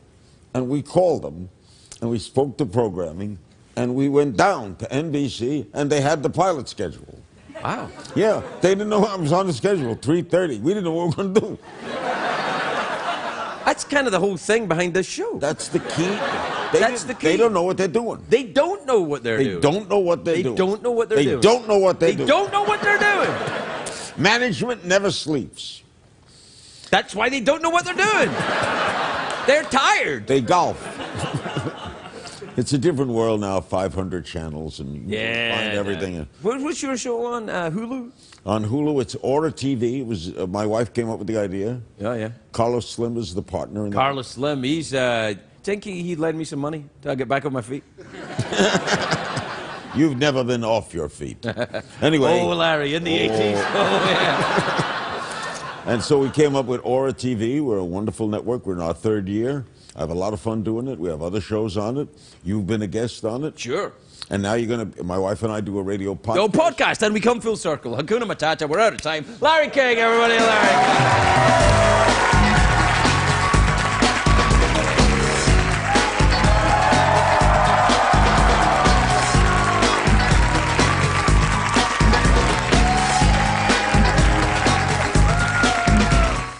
Compliment in a weird way. I'm sorry if I'm frightening you. I'm not creeped out. No, okay. I can handle I like your necklace. Oh, thanks. It's very Cleopatra. It's jingly as well. Is it jingly? Yeah, they were like, jingle it, jingle it.